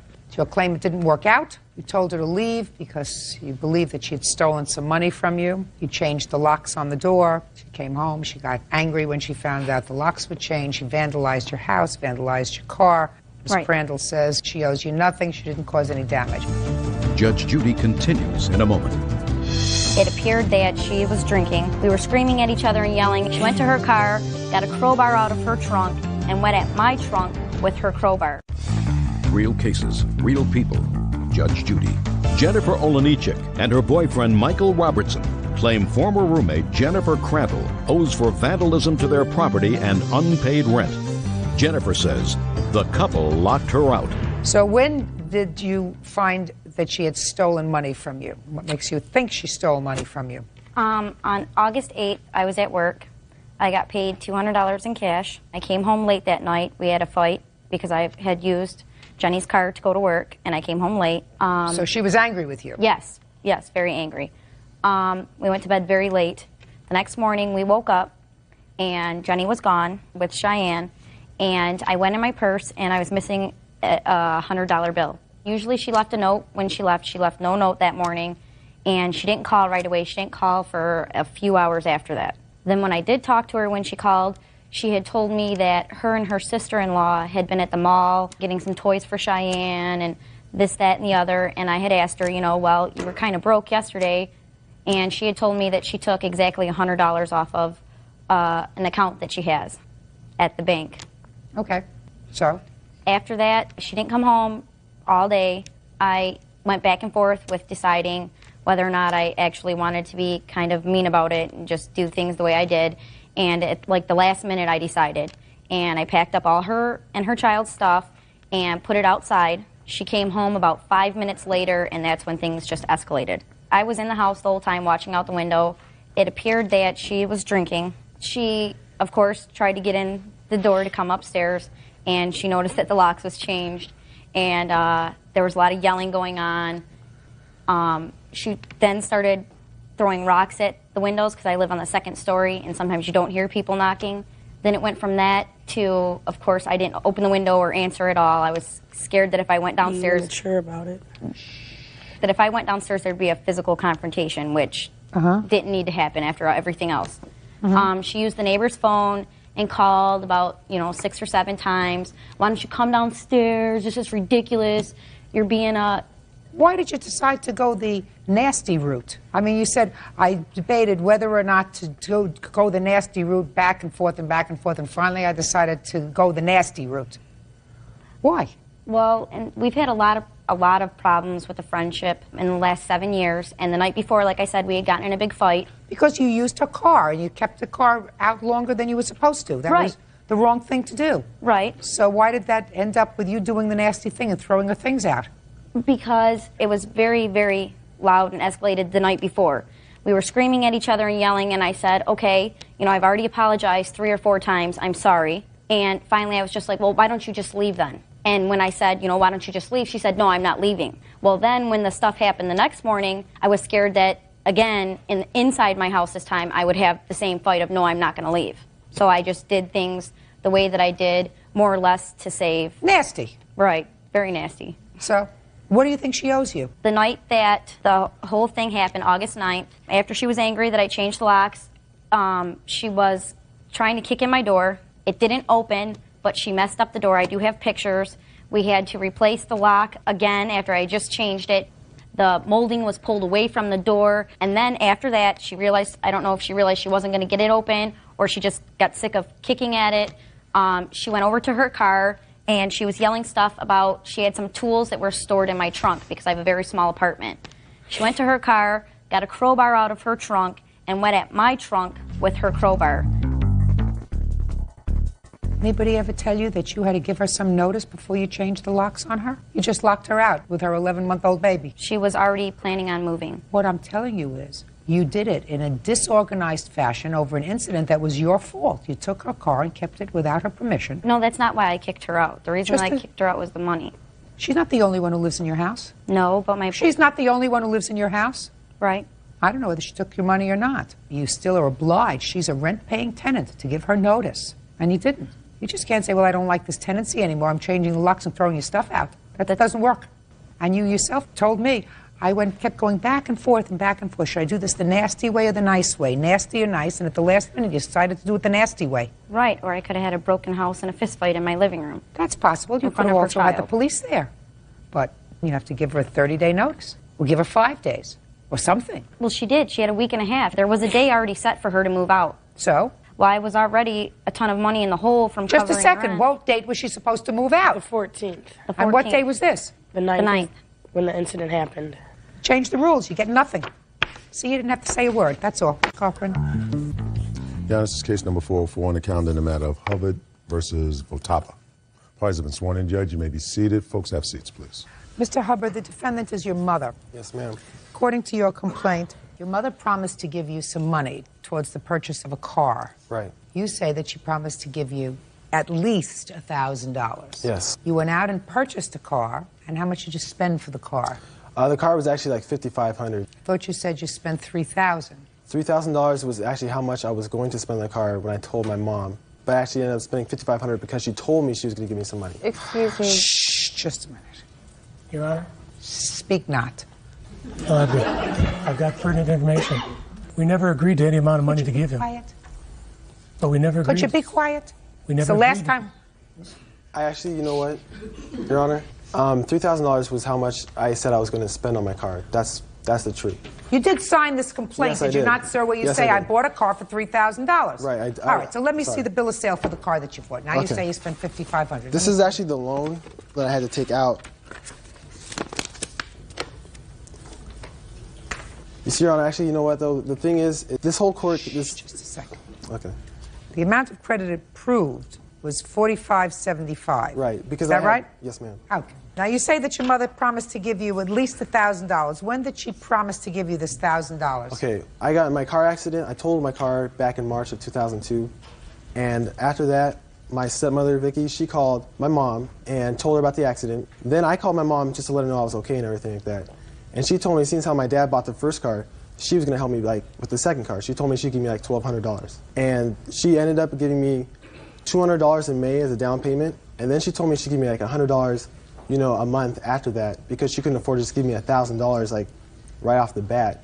So I said, I was like, you sure you want to do this, you know? And she's like, yeah, your dad helped you. I want to help you the best I can. I said, okay, that was fine. And so that was the agreement between us. And actually, my mom is really, really a really good mom. I love her to death. She raised me and my brother and my sister as like a single mom, and she did a really good job. So what are you suing her for? This is the reason why I'm suing her. I'm suing her actually because the way she's been using her money lately just is not right, because she told me the reason why she wasn't giving me $100 a month is because of her financial problems. I thought she had like serious financial problems, but she actually, it comes to like out that she really didn't have that many financial problems, because like a couple months later, she told me she bought 2 new cars. She bought a new car for herself and for my stepfather. And I'm like, you know, if you have financial problems, why do you have enough money to buy 2 new cars? And I had to get I had to work extra hours.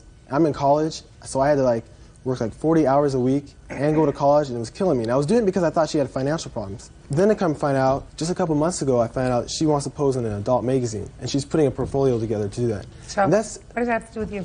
well, this is my mom, and I really It think has that's... nothing to do with you. The only issue is whether she promised to give you another $800. Your Honor? She did. I didn't ask you anything. But I have some pertinent information. You Because it said was that never- before, and I said I'm not interested in what you have to say right now, sir. Do you understand? Yes, I do. Okay. And so she actually told me... Quiet. Okay. Did you have a conversation with your son after he had an automobile accident? Yes, Your Honor, I did. Okay. And did you indicate to him that you would help him purchase a new car? Not exactly. What exactly did you say to him? I told him that I was going to send him $200 to help him with the down payment of a car. Plus, I sent him $50 for his birthday and advised that he use that towards the down payment of a car. I told him that I would try to send him $100 a month, maybe $50 a month, whatever I could try. I don't want to hear you. I'm listening to your mother now. She was quiet. Now you keep quiet. Okay. I want you to try to think. Try to clear your mind. And I want you to try to think of exactly what you said to him. You said you would give him the down payment, which you gave him. And you did tell him that you would try to send him something every month. Correct. How much did you say you would send him every month? I didn't give him a set amount. I told him it would be anywhere from, I said if I could send him 100, I would. If I could send 50, I would. You know, if I could send something, I would. But I did not set a dollar amount, and I didn't say that I'd send him $1,000 either. I was just trying to help him as I could. She said And I think that he's just being really vindictive right now because of the fact that we have different moral values. Your Honor. And I'm not. Okay, I'm sorry. He's upset with me because I am planning on doing a photo shoot with an adult magazine, and I think that he's just being vindictive in bringing me into court for that money because he doesn't want me to do that. Well, it sounds to me as if you and your son enjoyed a pleasant relationship. Is that right? That is very correct, yes. Okay. How old is he? He's 19. And how old are you? I'm 38. Do you have other children? Yes, I do. How many other children do you have? I have 2. How old are they? 15 and 10. And your 15-year-old is a boy or a girl? Boy. Where does he live? With me. And what about the 10-year-old? She's a girl and she's with me. If what you're telling me is that your son is upset with you, and you say because we have different morals, that's not probably true. Not upset with you because you have different morals. It sounds to me like he's upset with you because he thinks that you made a choice that's going to embarrass him, embarrass yourself, embarrass his brother, embarrass his sister.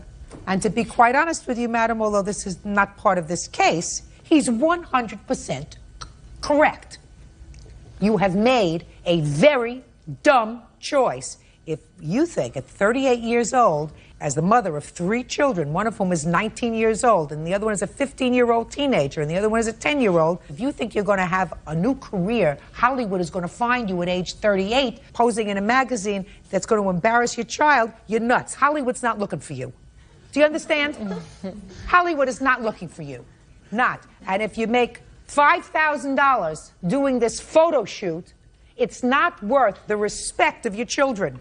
So I would do a little bit of rethinking along those lines, and that's just gratuitous advice from somebody. Somebody offered me a lot more at my age, and who would want to look at it, I don't know, but the truth of the matter is, at age 38, you're a very attractive woman, but your body is not the same as somebody who's 22. And if somebody's going to pay $1.50 to look in a magazine, they're going to look at somebody who's 22, not somebody who's 38 or slightly older. Judge Judy continues in a moment.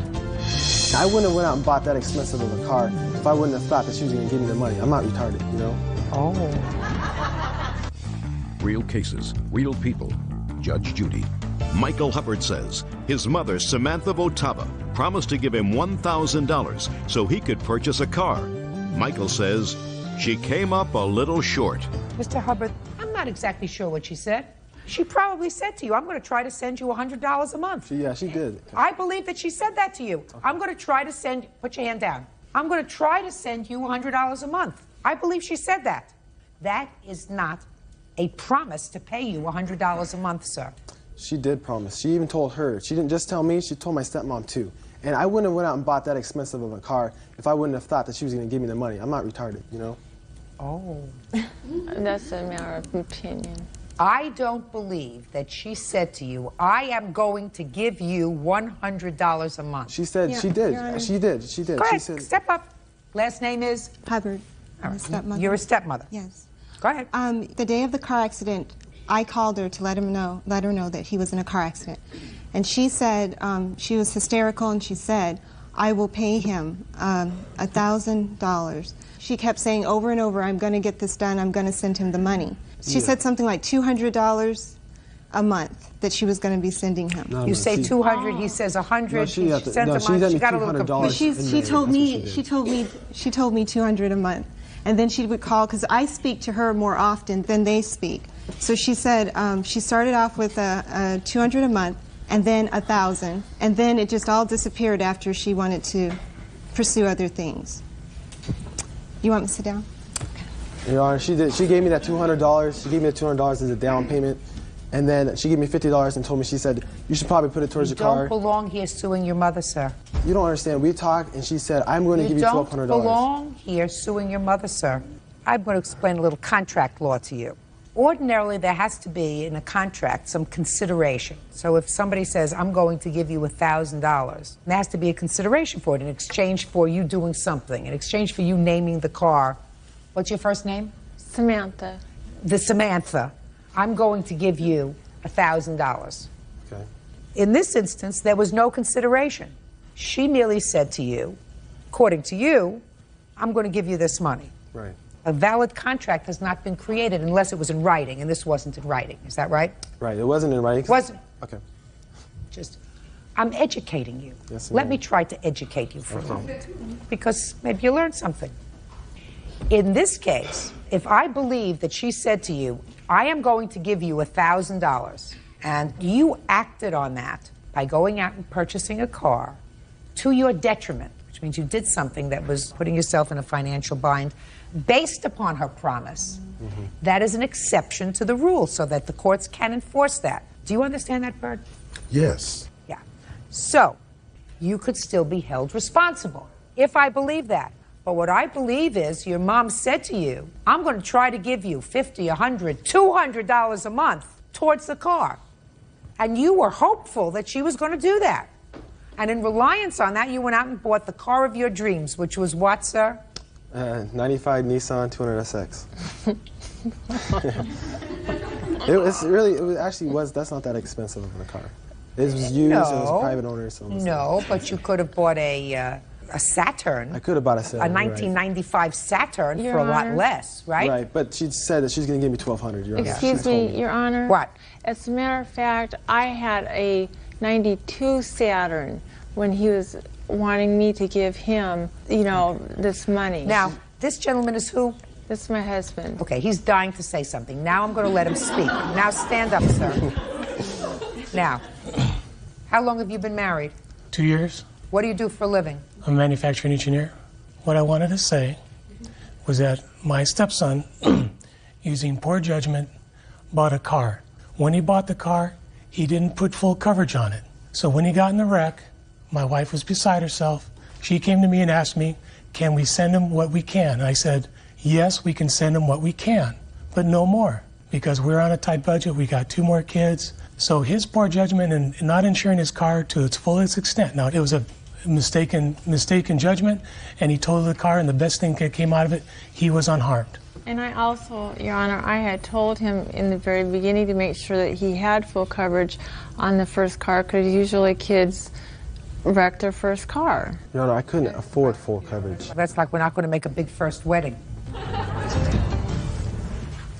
Thank you for your explanation. Your Honor. Can I tell you something, please? Yeah.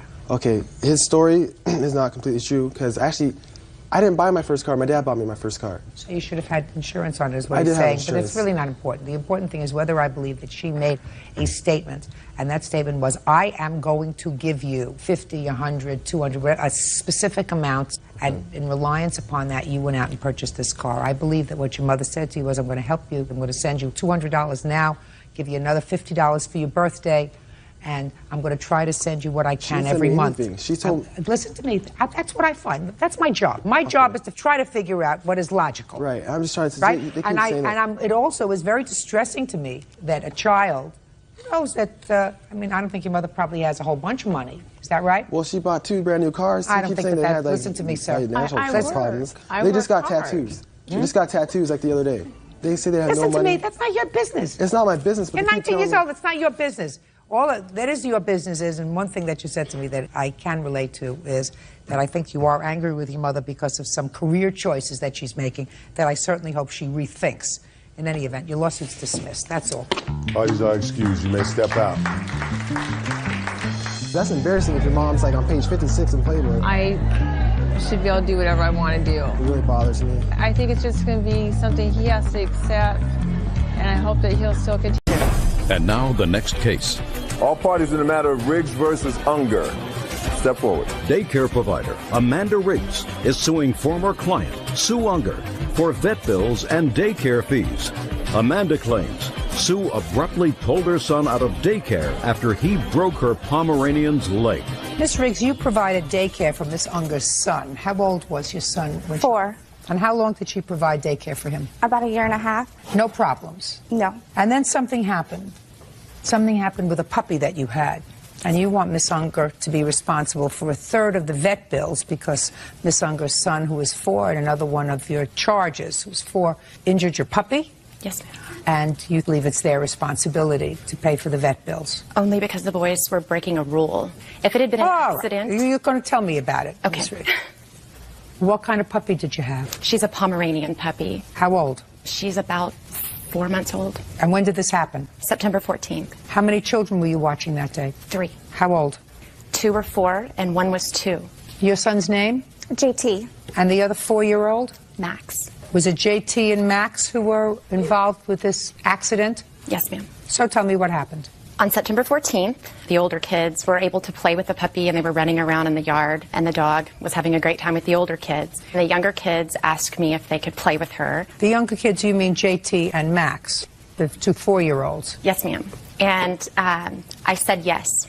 and I took the puppy and we went to the playroom, and I was in there for 15, 20 minutes, and the boys played, and everybody was having fun. The dog was chasing them, and they were yelling, and the dog was barking at him, and everybody was having a great time. After about 15, 20 minutes, I went to the kitchen to start preparing lunch. The boys were kind of in and out of the play area, and there's a little nook off of my kitchen. I was aware of what they were doing at all times. I could hear them. I could hear everything that was going on. Everybody was happy and having fun.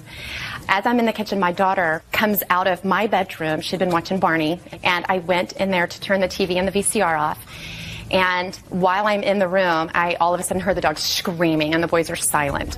Okay, as I'm in the kitchen, I all of a sudden heard the dog screaming, and the boys are silent. And I ran back to the playroom and found the puppy laying on the floor with her leg twisted, and both of the boys were standing on either side of her, like, oh my goodness. And I said, what happened? And JT pointed to Max and said, he threw her. You know, I looked at Max and I said, why did you do that? And he points at JT and he says, well, JT threw her too. We were both throwing her. And the puppy is screaming the whole time. And I picked her up and I told both boys, I said, go sit down at the table right now. I was upset. So both of the boys went to sit down at the table.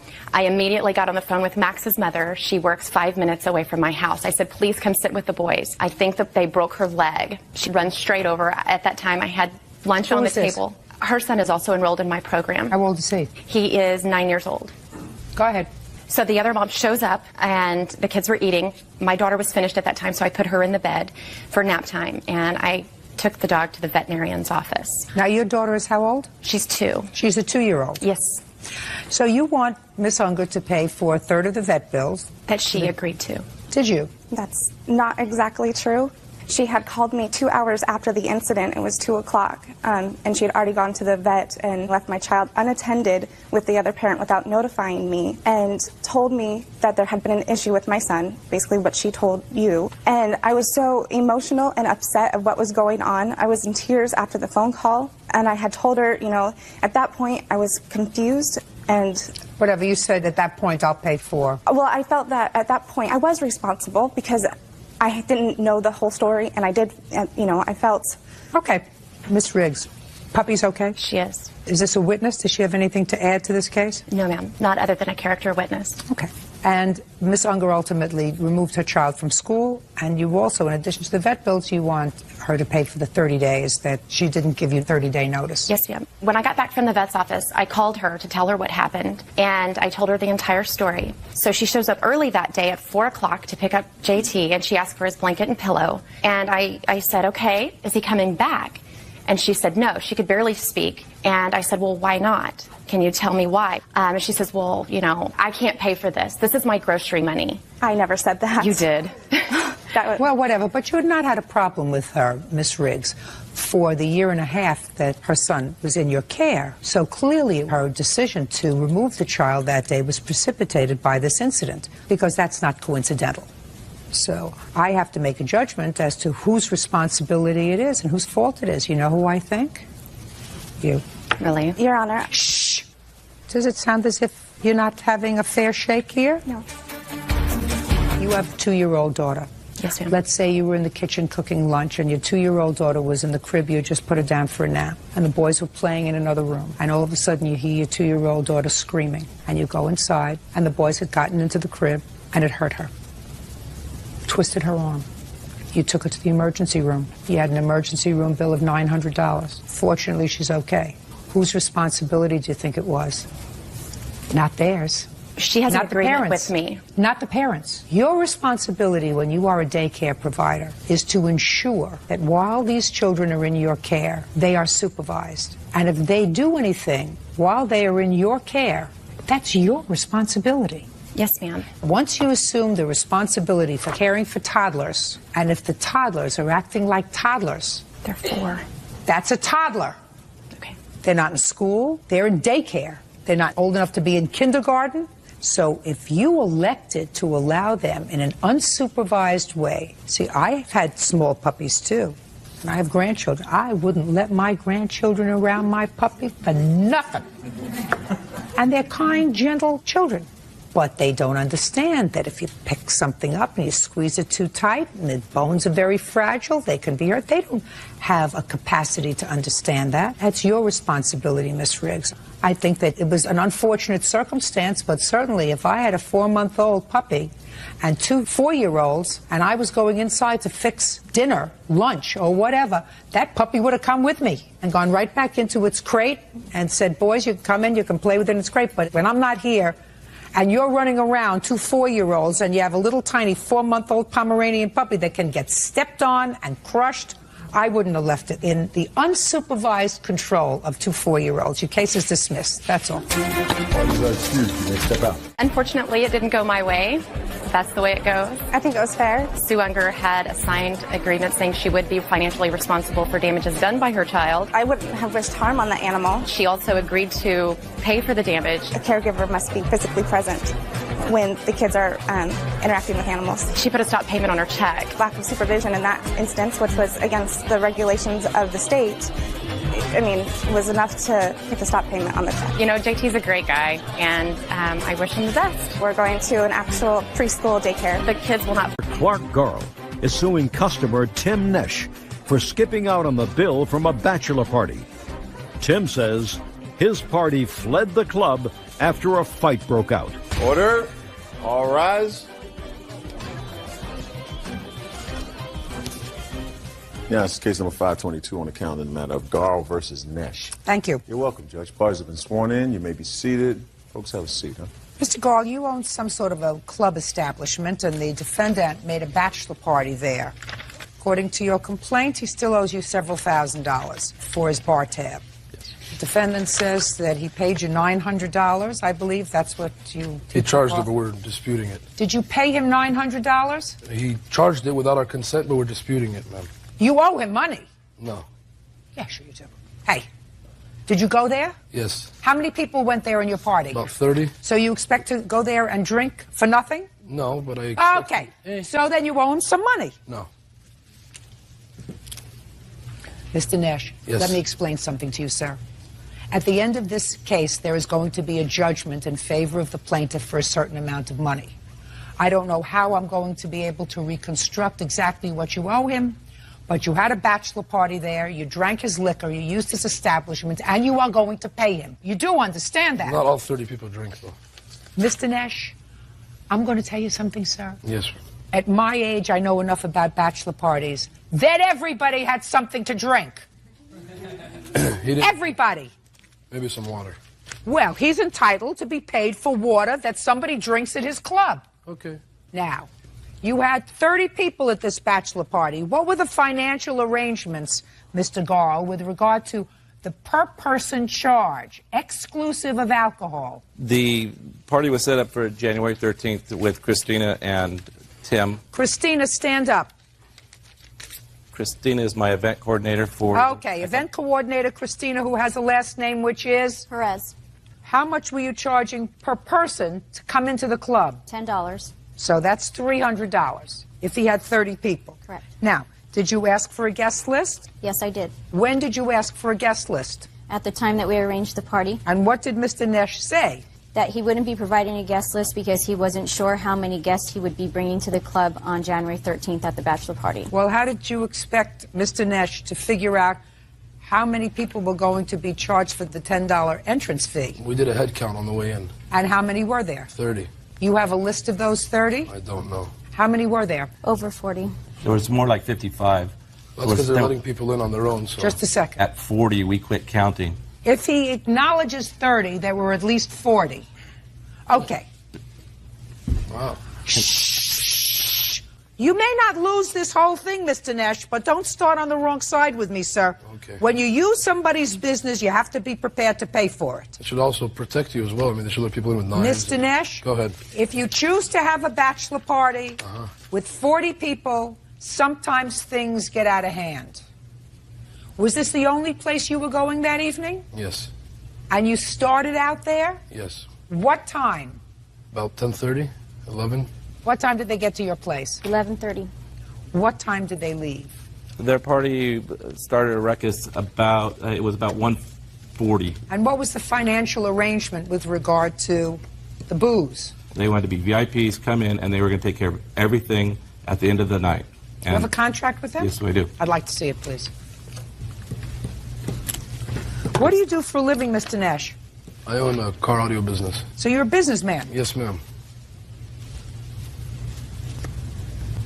Did you sign this? Yes. Good. Did you present him with a bill? Yes, we did. The next morning, What was the bill? the bill was $2,297. Okay. So, Mr. Nash, you are a businessman. You signed this contract. The contract says, no guest list, walk in. Christina will take a head count and give it to Audie. Who's Audie? Audie is the bar manager. You said the price per bottle is $100 and up, depending upon selection. Private cocktail waitress was $100. You said number of guests 20 to 30, but you agreed that she would do the head count at the door. We both came up with the same number at the club. No, what I'm I was telling- with her when she was doing the head count. And what was the number you came up with? 30. And she was letting people in, and I tell her that these people aren't with us. I actually had to bring the people back and have them pay them cash. And she still counted them afterwards, after the couple days that went by. You could have modified this contract and said, Christina, and what's your first name? Tim. Tim will do a head count at the door. That's not what you said. You said Christina, that's her, will do a head count at the door. You said you were going to pay the waitress and you were going to pay the bar tab. Okay. So? But did you see the rest of it that says that it'll have a mid-VIP section blocked off as well? The We didn't follow entire through on that. mid-VIP And that's section what brought the bar tab up to some outrageous amount that he's asking for. Well, tell me why, sir. Because it's supposed to be sectioned off as per the contract. People are coming in and out as they please, drinking our drinks, ordering on our tab, bottles that we don't even drink, alcohol that we don't even drink. So it's coming to our table that we're ended up getting asked to pay. So that's not our thing. He should have had it blocked off and should have checked people walking in and out. Well, when you say blocked off, how is it separated? How were your It's a 30 to midsection. 40 people separated? Because it's a separate section from the rest of the club. Okay. It's supposed to be sectioned off on the sides, which it wasn't. Well, what did you expect them to do? Maybe stand somebody there at the door, maybe chain it off. Just as it says, blocked off, it's not blocked off. How did you block it off? They were offered private security at $100 per person, and they refused. Being that it was a bachelor party, I ended up putting a security person on either end, which they tipped $100 to each security person to go out to the dance floor and bring girls to their private party. Oh, were you there? Did you see that? Yes, I Just was. a second. I'm in that club every weekend, and I was standing right there. That's cute. And Tim actually complained to me about one of the girls dancing with one of my security guys at the entrance of their blocked off area. Did you actually observe women from the dance floor being escorted to the midsection VIP area? Al, which I think is Tim's cousin, was actually asked to get back in the bar from my security because he was out front bringing people in from the outside from the line inside, which we didn't charge. I mean, after 40 people, we stopped charging them, but it got ridiculous that they were inviting so many people in from the outside. And Men or women? women. Who's Al? He's my cousin. Al the procurer? No. Al Nesh. You see? I Good. just like you. That's I'm all. interesting, right? I'm interesting. You are. Judge Judy continued. Owner Clark Garl claims former customer Tim Nesh skipped out on a $2,000 tab for a bachelor party. When you say there were 30 to 40 guests, Mr. Nash, listen Yes. to me very carefully, sir. I'm The listening. 30 to 40 guests that were yours, were they all guys? No. How many women? Maybe 6, 7. Ooh, yeah, right. You want to know something, sir? Yes, ma'am. I never remember. I have sons, I have son-in-laws. They never invite women to their bachelor party. But can I give you... They end up there, Hey. but they don't come as invited guests. Al, the procurer, may have gone outside and No. brought some women in to dance. Stop laughing, because it's not helping him. He's going to be angry after you leave that you heard his case. Do you I'm understand? just smiling. Do you understand? Can I ask Okay. you something? No, you can't ask me anything, sir, because you know why? Why? I have spent a lifetime in this profession so that I don't have to answer your questions. You have to answer my questions. I don't answer your questions. That's not fair, though. I thought a Yeah, judge was you supposed want to be fair? fair. You want fair? I was just wondering You if want judge was fair? supposed to be fair. In Washington, D.C., in the Supreme Court, you get fair. Here you get me. Now, Mr. Nash, listen to me very carefully, sir. If you said to me, listen, there were other people that were left in the VIP section that were not part of our party and they got some drinks, and you were reasonable with the club, Oh, I and was. reasonable with the club and said, listen, let's come up with a figure that I can live with. We had 40 people there that came in, and maybe we brought in another 10, 15 women because we were all dancing, you know, and the women were also drinking. So maybe in total we were 50 people. Times 10 is $500. Now let's say each one of them drank $20 worth. That's an easy, right? You can drink $20 worth in 2 hours. You drank the water. I drank cranberry juice. You drank, well, cranberry juice, very good for you. Very good for you, also expensive. At a club, sometimes you can pay the same thing for a cranberry juice as you can for a beer. Especially at this club where they rip you off. Then you shouldn't have gone there. That's not his problem. Find someplace else to go. But I would say that minimally, at a bachelor party that arrives at 11:30 and leaves 2 hours later, that everybody has one drink an hour at $10 a drink. That's $20 a person. $20 times 50 people, $1,000 plus $500 entrance fee. That's $1,500. Now, if you had said to him, listen, Mr. Garl, we didn't have a good time. Somebody came in, took a knife, we had to leave, whatever the problem was, I'm prepared to give you $1,500. However, they put a $900 tab on your bill, and you just told me that you're contesting that, that you don't owe them anything. That's unreasonable, Mr. Nash. No, it's not. How much did they offer you to resolve this? They wanted to take $650 off of the bar tab because they said that they didn't drink tequila, they didn't like tequila. What was the whole tab that you have? The whole tab of theirs is $22.97. And they just wanted, uncross your arms. No. And they just wanted to take off $600? And $50. So they wanted to give you $1,700. Yeah. And what did you say to them? I said this wasn't Mexico, it's not negotiable. What does Mexico have to do with it? Why are you so racist? Well, I'm not racist about it. What's wrong but with this guy? I asked you had a conversation about them putting a car stereo in a car, and then somebody saying they would obviously either remove it, but this is a situation where we can't. But if I put something in someone's car that didn't ask for it, right? Just like as you put drinks on my tab that I didn't ask for, I'm going to take it out and I'm going to apologize to the customer for doing that. The problem is, sir, when you make a party, how many bachelor parties have you made? Have I made? Yeah. This is my first one. Okay. Well, then maybe you need a little bit of an education. When you make any kind of a party, a function, and you have what they call an open bar, they're going to give you a bill at the end of the evening. I'm familiar with that. It's sort of understood that if you have an open bar, that you're going to have to trust the establishment or don't make the party. What? Just want to say something. You're not going to get mad. I don't guarantee you I'm not going to get mad. All right. I'm here because I get mad. What? Big differences between an open bar and ordering when you're at the club is I did the ordering myself, so I know what I ordered. You didn't order for all these people, especially for the All these procurers. people that we're hanging out with all the time. No, listen to me. But I know listen who to I'm me. hanging out Cousin procurer went out and brought in girls But that's to not dance. true. That's you just taking his word. I am taking his word. You want to know why? Tell I'm me. taking his word, sir, because it's a bachelor party. But it's not a That's bachelor. what they do. You wanted to have a Tupperware party, you should have stayed home. I know. You owe $2,200. Pay the bill and don't make any more parties. You don't know how to do it. That's all. Can I ask something for Parties you? are excused. You may step out. I hope this guy's club goes out of business soon. I would never do business with them again. These guys don't check the people coming into their club. You know what I mean? I could have rolled out with a gun and no one had checked anything out. It seemed to be his group that was the fight. Unfortunately, I made a bad decision. I think he has a champagne taste with a beer budget. And now the next case. Wagner is suing her former live-in boyfriend, Christopher Solomon, for the return of rent and for the value of property she left behind. All rise. Now, this is case number 554 on the calendar in the matter of Wagner versus Solomon.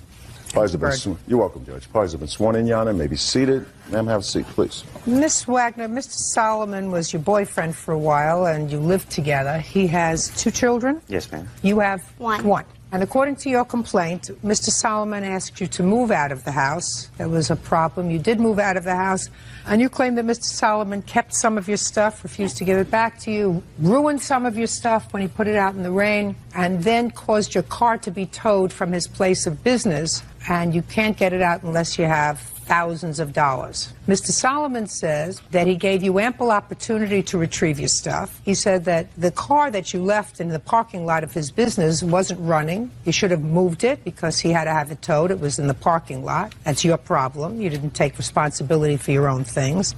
He is counterclaiming, alleging some nonsense, but he also says that you damaged his car. Right? Yes, ma'am. Okay, so give me the dates that you lived together, Miss Wagner. We moved in together into our new house on August. August of 2006. And were you both on the lease? Yes. When did you separate? It was November 14th, the day we broke up. Now, I want you to tell me about that date. Okay, he had given me my new engagement ring, and I was still in the bed sleeping when he woke me up trying to jerk the ring off my finger. And I was asking what he was doing. He said that he found out that I cheated on him, that he wanted us to break up, and that it was over for me to leave. So he jerked me up by my arm. I called her. She came and picked me and my son up, and we left. November 14th? Yes. When for the first time did you try to get your property? I came back on November 25th to get my things. Well, what'd you do between November 14th and the 25th? He wouldn't let me come to his house. Is that right, sir? No, ma'am, that's not true. Yes, sir. Okay.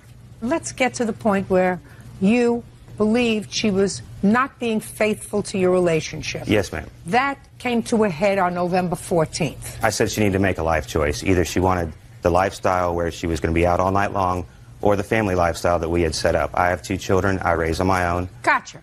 Done. So she left. Yes, ma'am. Now, when she left, did you prohibit her from taking any of her property?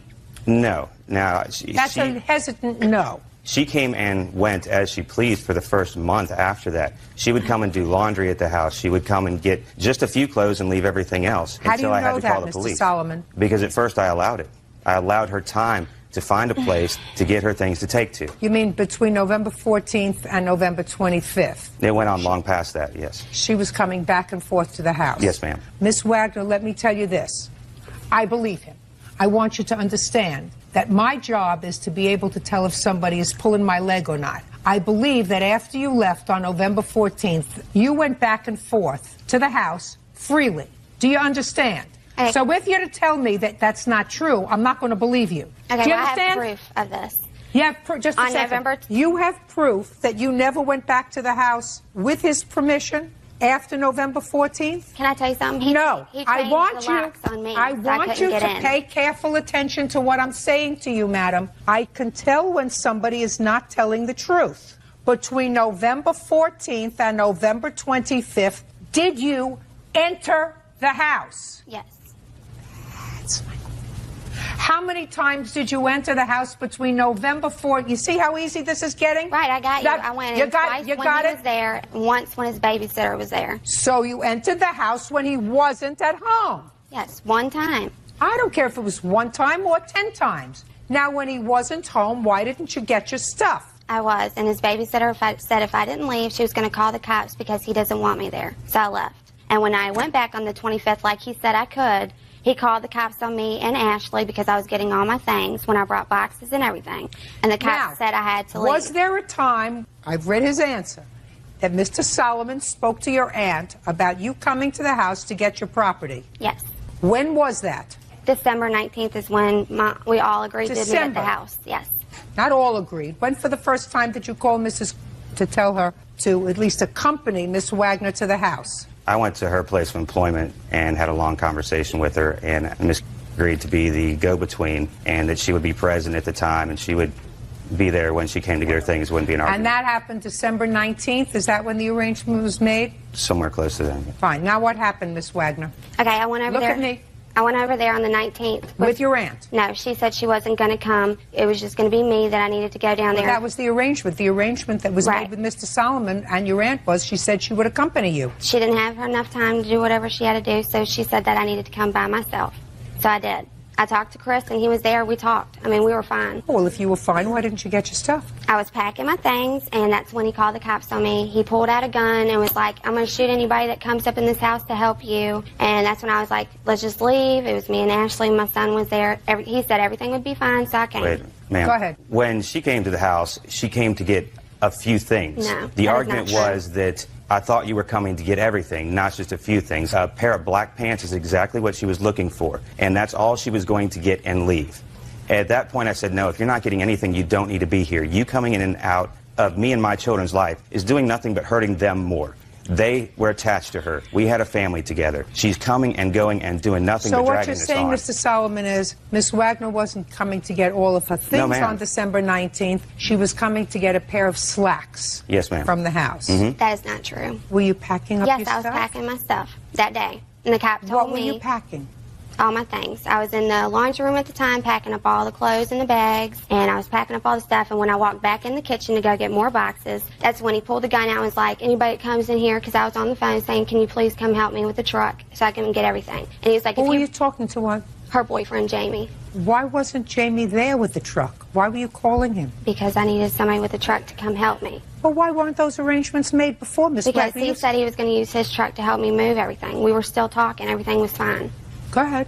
Well, when I went back through the thing, he pulled out the gun, all that kind of stuff happened, and he was like, if you're not going to be with me and you don't want a family, to leave. And I was like, just let me get my stuff. It's not going to take me that long. I don't have that much stuff at the house. And when he told me to leave, he said, fine, I'm just going to call the cops. Well, I'd already called the cops because he had pulled the gun out after I got off the phone with Jamie, and I said I was going to leave. I'd rather have a cop there when I'm packing all my stuff. Why didn't you bring your aunt? It would have been much easier. That's who we made arrangements with. She didn't want to come. I'm not so sure about that. Nicole Wagner says former live-in boyfriend Christopher Solomon owes for the return of rent. Christopher is countersuing for storage costs and vandalism to his car. Go ahead. And the cop came down there and said that if I needed certain things for my son, I can go get them, but I had to leave, and if we wanted to settle this, we had to settle it together, or we had to go to court. Very good. And that I couldn't come back until we did. That was December 19th. Yes. When did you go to court? We didn't go to court. Well, when did you file to get your stuff?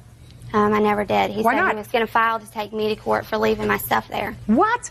Yeah. If you wanted your stuff, the police told you what to do. They said go to court. Why didn't you go to court and file a claim against him for your stuff? I would have if I had the money to do it. On Christmas, You don't need the money to do it. It costs $48 to take somebody to court for a small claims. Well, you have a 4-year-old child, madam. How are you supporting yourself? Well, at the time, I had lost my job when we were together. Because How were you supporting yourself? House mother. My mother was helping me at the time. Then you ask your mother for $48 so you can file a small claims case. Well, between her and my aunt talking to Chris was telling them that I was going to be able to get my stuff. We just needed to set a better date. Baloney.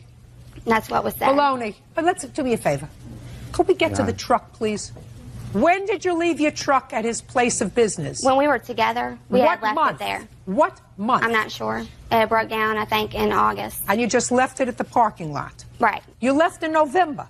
Right. Why didn't you take your truck? Because he gave me time to find a home for me and my son to live in. Oh, so he was, just a second. So after November, now what you're telling me is, Miss Wagner, when we were now what you're telling me is that after he threw you out in November, he gave you after that. He gave you time to find a place to live, which was very nice after he believed that you were cheating. Right. He gave you time to find a place to live and get settled. That's what you're telling me. Correct. So it wasn't all terrible. And that included finding a place where you could take your truck that had broken down in August. Right. How long did he give you? He said I can have until January 31st to move my truck. January 31st. That was the date. Is that the date you gave her, On sir? Wednesday. Is that the date you gave her? No, ma'am. She makes things up as she goes along. She doesn't realize that when I tell her things that I can tell when somebody is lying to me, that I can tell. Ma'am, I have a When did picture you here. have the truck towed, sir? Give me the date. January 1st. January 1st. So you had the whole month of December. Right. Yeah, the whole month of December after things were not going well. You should have moved your truck. Well, we only started talking after December 25th. And after that, he said that I could have up until January 31st to move my truck. And I said, you know, we were still talking. We spent Christmas morning together. You know, we switched presents for kids and everything. Really? You mean after he, just a second, Miss Wagner, you mean after he pulled a gun on you? Yeah, after we decided to be friends. After he pulled a gun on you, after you called the police on him, you spent Christmas morning together with him, opening up presents with the children. For the kids, yes.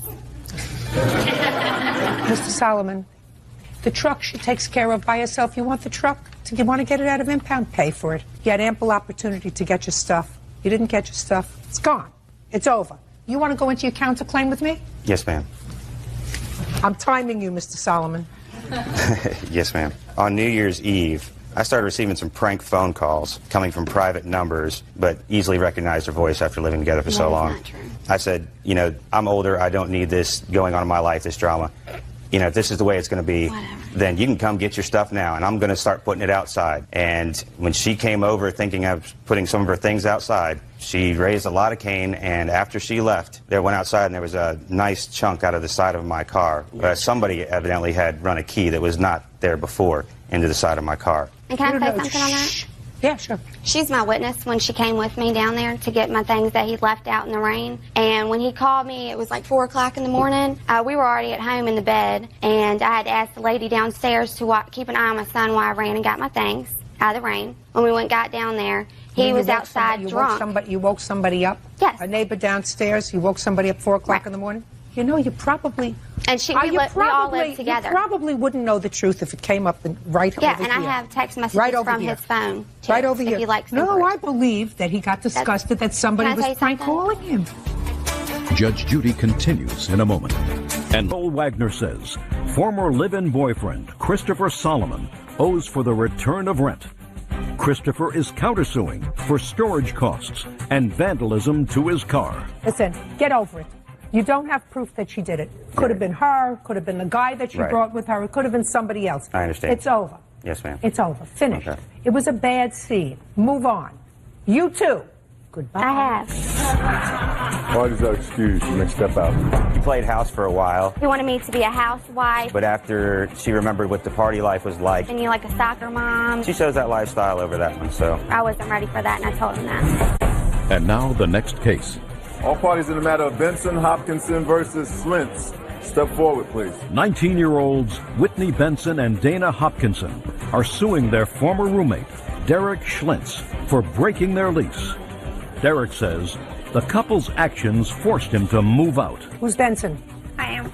Miss Benson, your boyfriend, Mr. Hopkinson, signed a lease with the defendant on a 2-bedroom, 2-bathroom apartment. I assume you had been friends before? Yes, Your Honor. It didn't work out. And Mr. Schlintz? Schlintz, yeah, exactly. Schlintz moved out. Yes. As a result of him moving out, the two of you, according to you, were evicted because you couldn't pay the rent. You ultimately settled with the landlord. You want him to be responsible for half of the fees. The defendant says that he had every intention of being a good roommate, but the two of you fought all the time. There was constant arguing in the house. He felt as if that wasn't an environment he wanted to live in. And the final straw was when somebody went into his room when he was away for Thanksgiving or something and rummaged through his room. How much was the rent on this apartment? $745 a month. And how was that rent split? He paid a half for his room and his bathroom. We paid a half for our room and our bathroom. When did you move into the apartment? September, I believe. September of 05? July. It was July. Oh, July. Let her speak. I'm sorry. And when did you move out? I moved out in December 4th, 2005. Why did you move out, sir? Pretty much, it was unsafe. All they did was fight all the time, constantly. I mean, here's one hole in the wall Dana did. Here's what Whitney did. Kicked in the good old-fashioned cabinet. Here's where I left the apartment all the time, dirty. Here's the hole Dana put in the wall when they were really fighting one day. Can I take a look at those things? Yeah. Here's when they broke in my room. They broke my plant on my fridge. When did you take these photographs, sir? December, right before I moved out. Raise your hand if you're a slob. Real cases, real people. Judge Judy.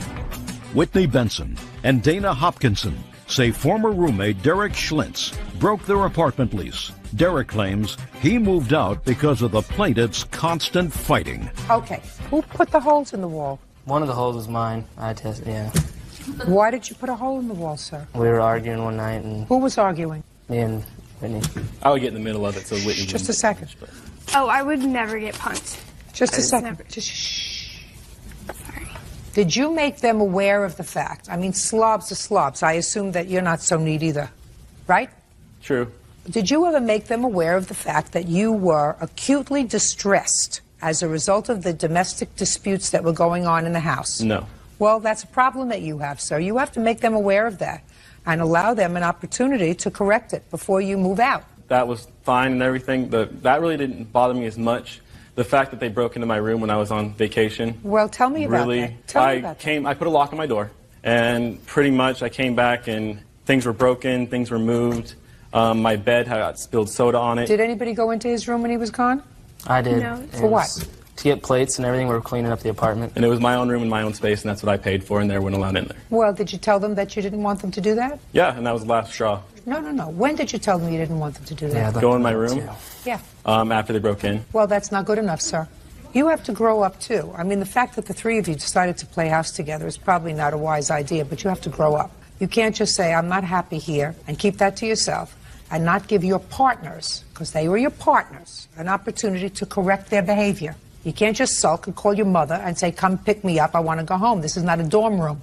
This is a lease. You can't be a baby. You can't stick other people with your debt. Can't I do just it. didn't think that they should break in my room when I paid for that. I don't care. Listen, these were your friends. If you needed something in your room, you didn't go in there and trash your room. He did not go in there and trash your room. You say something was moved out of the way, I knew it was there. There was a soda that was... Listen to me. You have to put him on notice. You can't act like a baby and call your mother. Is that what you did to come pick you up? Who did you call? No one. I went and looked at the new apartments. Who helped you move out? His mother, Who moved you out? Who moved me out? My parents did. Right. Well, you can't do that. How much are you being sued for? A total of $4,470.67. When did you move out? We were evicted January 4th. They gave us 3 days. Why were you evicted? Couldn't make the payment. Well, he lived there until December. Did you pay December's rent? I did pay December's rent. So why were you evicted? We made an agreement with him after we found out he was moving out. He was going to pay his part of his rent still, and so that's why we continued to live there. Why would I pay rent? I'm not Just a minute. I don't understand, Mr. Hopkinson. He moved out in December. He had paid December's rent. According to you, you got evicted January 4th. January 1st is a holiday. 2nd, everybody's still waking up from their hangover. Then you move out on the 4th because you say you were evicted. I don't believe that unless you didn't pay December's rent. No, we paid December's, and me and her paid January's rent, our part of it. And he was supposed to pay his part, never did, and they served us our eviction notice. Why would I offer to pay somewhere I don't not live in at? Well, you were mistaken, by the way, as to your responsibility to pay. So I'm here to tell you, you're going to pay because you had no reason that I find valid to leave. How much was your half of the rent, sir? $740. I just gave him one check for all the bills. It was $745 divided in half. And it went through May 30th? And then when it did go May to 31st. when it went to the attorney's office, they did add on more attorney's fees as well as interest. I don't care what they added on. $1,862.50 is what his half of the rent is. Shouldn't have gone to collections. I offered to pay, but they couldn't come up with theirs, and they couldn't take my name off it. When did you offer to pay? I offered to pay right after I moved out. I said, let's buy it out. I mean, we got the notices. And what did they say? They said that they didn't have the money right now. We didn't have $1,500 to pay for a buyout. Well, then that's not his problem. That's your problem. You also have a certain responsibility that when you have a roommate, they're supposed to be able to enjoy the peaceful use of their apartment. And there had to be a reason why this guy, who's a friend of yours, moved out of the apartment. There had to be a reason. That's neither here nor there regarding this lawsuit. Regarding this lawsuit, if he was prepared to pay his half to buy out of the lease and you didn't have the money, that's your problem. The fact that they added on an additional $1,000 or $2,000 for fees, that's not his problem. It's yours. He owes you $1,862.50 for his half of the rent for the remainder of the lease. The rest of the problem is yours. That's all. Why is our excuse? You may step out. I think maybe he was secretly in love with me. It was either her or me, one or the other. I don't like Hannah. Krista Bishop is suing her former neighbor, Cindy Belseth, for vandalizing her property.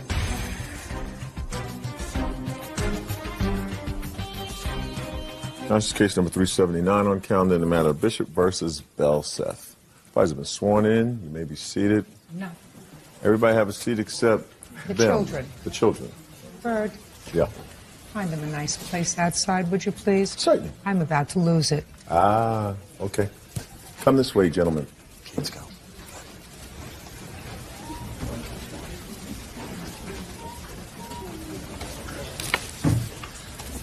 Are you two ladies still neighbors? No, we are not. Who moved? I did. Cindy Belseth got evicted from her apartment. Don't volunteer any information for me, please. I said who moved. That would require a name. Miss Belseth, you moved. Yes. You were neighbors for how long? I moved in February of 2006. When did you move in? October of 2005. And according to what I read, I believe you had duplex apartment. One was on the top and one was on the bottom? No, it was a 3-floor. The landlord lived on the first floor, Miss Belseth lived on the second floor, and we lived on the third. Now, I have a complaint and I have a counterclaim. Miss Bishop says that you harassed her, damaged her property, damaged her children's property. She wants punitive damages. And Miss Belseth, you say that Miss Bishop damaged your property. You want damages also for harassment and lost wages. Okay, so you moved into the third floor? Yes. Introduced yourself to Miss Belseth? Yes. What was the problem with Miss Bishop and her family, Miss Belseth? From the time that she moved in, there was constant noise, fighting between her and James, stomping across the floor, playing loud music. She's got a loud voice that carries very far. She started saying she'd have pictures of me doing stuff like destroying flowers that she planted or something. Well, let's start from the beginning. You were annoyed because she has 3 little boys that were stomping around upstairs. Not the boys. She stomps. And the boys don't stomp? No. Boys are okay? Yes. Okay, so that was the problem at the beginning? Well, I've confronted the landlord several times. I have several letters that I'd like to see the letters to the landlord, please.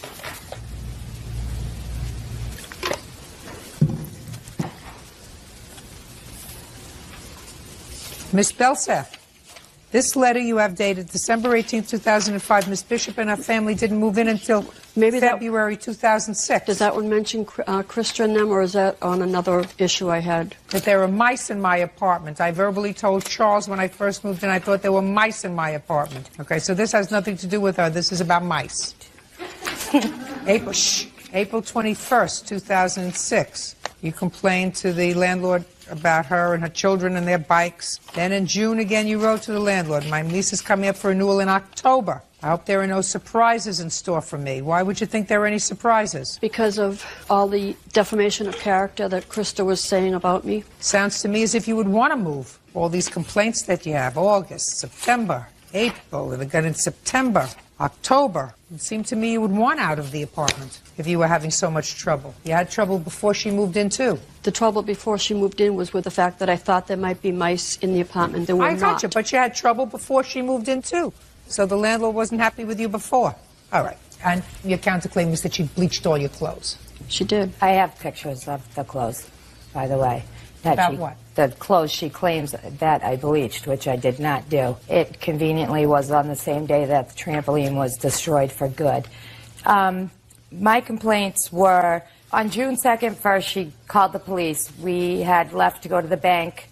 The landlords knew we left to go just cash out Don't tell me checks. what the landlord knew. You left to go to the bank. She called the police thinking we were going to be gone for a while. I was home. The police come knocking on my door and tell me that they had a complaint that 3 young boys, not of age to be home alone, were running amok through the building from the night before all the way till the morning, and she did not know when I would be home. Just a second. When you went to the bank to cash your check, what did you do with your boys? They stayed home with my oldest son. He's 13.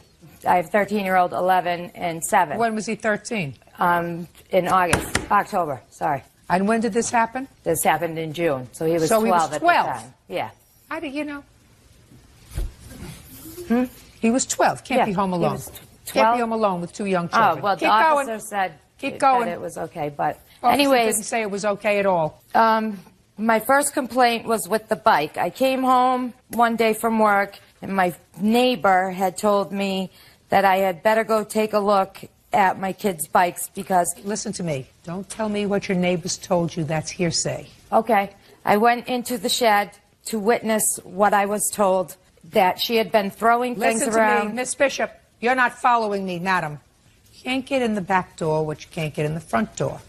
You found bicycles broken. My son's bike was thrown across the shed with another... You have any witnesses as to who did that? My neighbor saw her. She was supposed to come, but her children fell ill too. Then you have no proof that she did anything. She admitted it to my landlord, and I have it. And she admitted it in front of a housing mediator when she took us to court in front of him. And I have that notarized. Listen to me very carefully. You need a witness. Do you understand? The fact that something is notarized merely means that the person who signed it says this is my signature. That doesn't make the testimony true. Do you understand? Yeah. Good.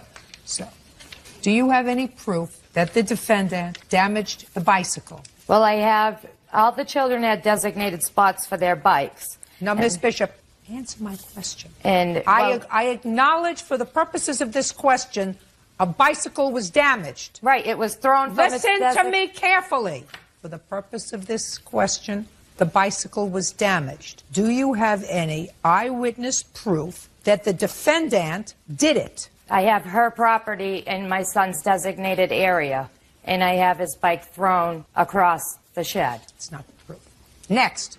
I have a police report, and I have pictures of the police witnessing the trampoline she ruined. She sliced it. Just a second. You have a police who observed her slash the trampoline? The police didn't, but they went over to my neighbor who was supposed to be here today. I'm not going to say this again. I need eyewitness proof to the acts that you ascribe to the defendant. Did the police witness any person damaging your property? No, they just went and spoke to the witness. I acknowledge for the purpose of the question the fact that a trampoline was damaged, but you have no proof that the defendant did it. I have letters. Ms. Bishop, enough. Judge Judy continues in a moment. Krista Bishop says former neighbor Cindy Belseth vandalized property belonging to her and her children. Cindy is countersuing, claiming Krista vandalized her property. Get to your counterclaim. Do you have any witnesses that allegedly saw Miss Bishop throw bleach on your clothes? I have a witness here that was with me. Step up, sir. Who are you? My name is Robert Norwood. Do you remember an incident involving the clothes? Yes. When did that happen? Look at me. Don't look at the paper. No, I'm just trying to think of the exact date. Do you remember the month? It's like around in between June and October. Listen, you are not a judge, is that right? Correct. If you're the judge and you ask me to tell you about an incident and you want to rely on what I'm telling you about everything that you remember, and you cannot even remember the month within 5 months of what you saw, would you rely on my testimony? I would have some questions. That's absolutely right. You still want to tell me what you saw in June, October? From what I've witnessed, yes. Only about the clothes. As far as the clothing part, what I witnessed... Look at me. As far as the clothing part, what I witnessed was something being thrown from above. Now, a couple of days later, when I came back to visit, they showed me clothing that had bleach on it. Okay, so you didn't witness anything. So when you came back a few days later, they showed you in the apartment that there was bleach on the clothes. Is that right? Correct. Very good. You can have a seat. Listen to me. Go and be what? I have a tape of her threatening me and harassing me. She hides tapes, which is... I'd like to hear it. I'd like to hear her threatening you and harassing you. I'd like to hear what she said.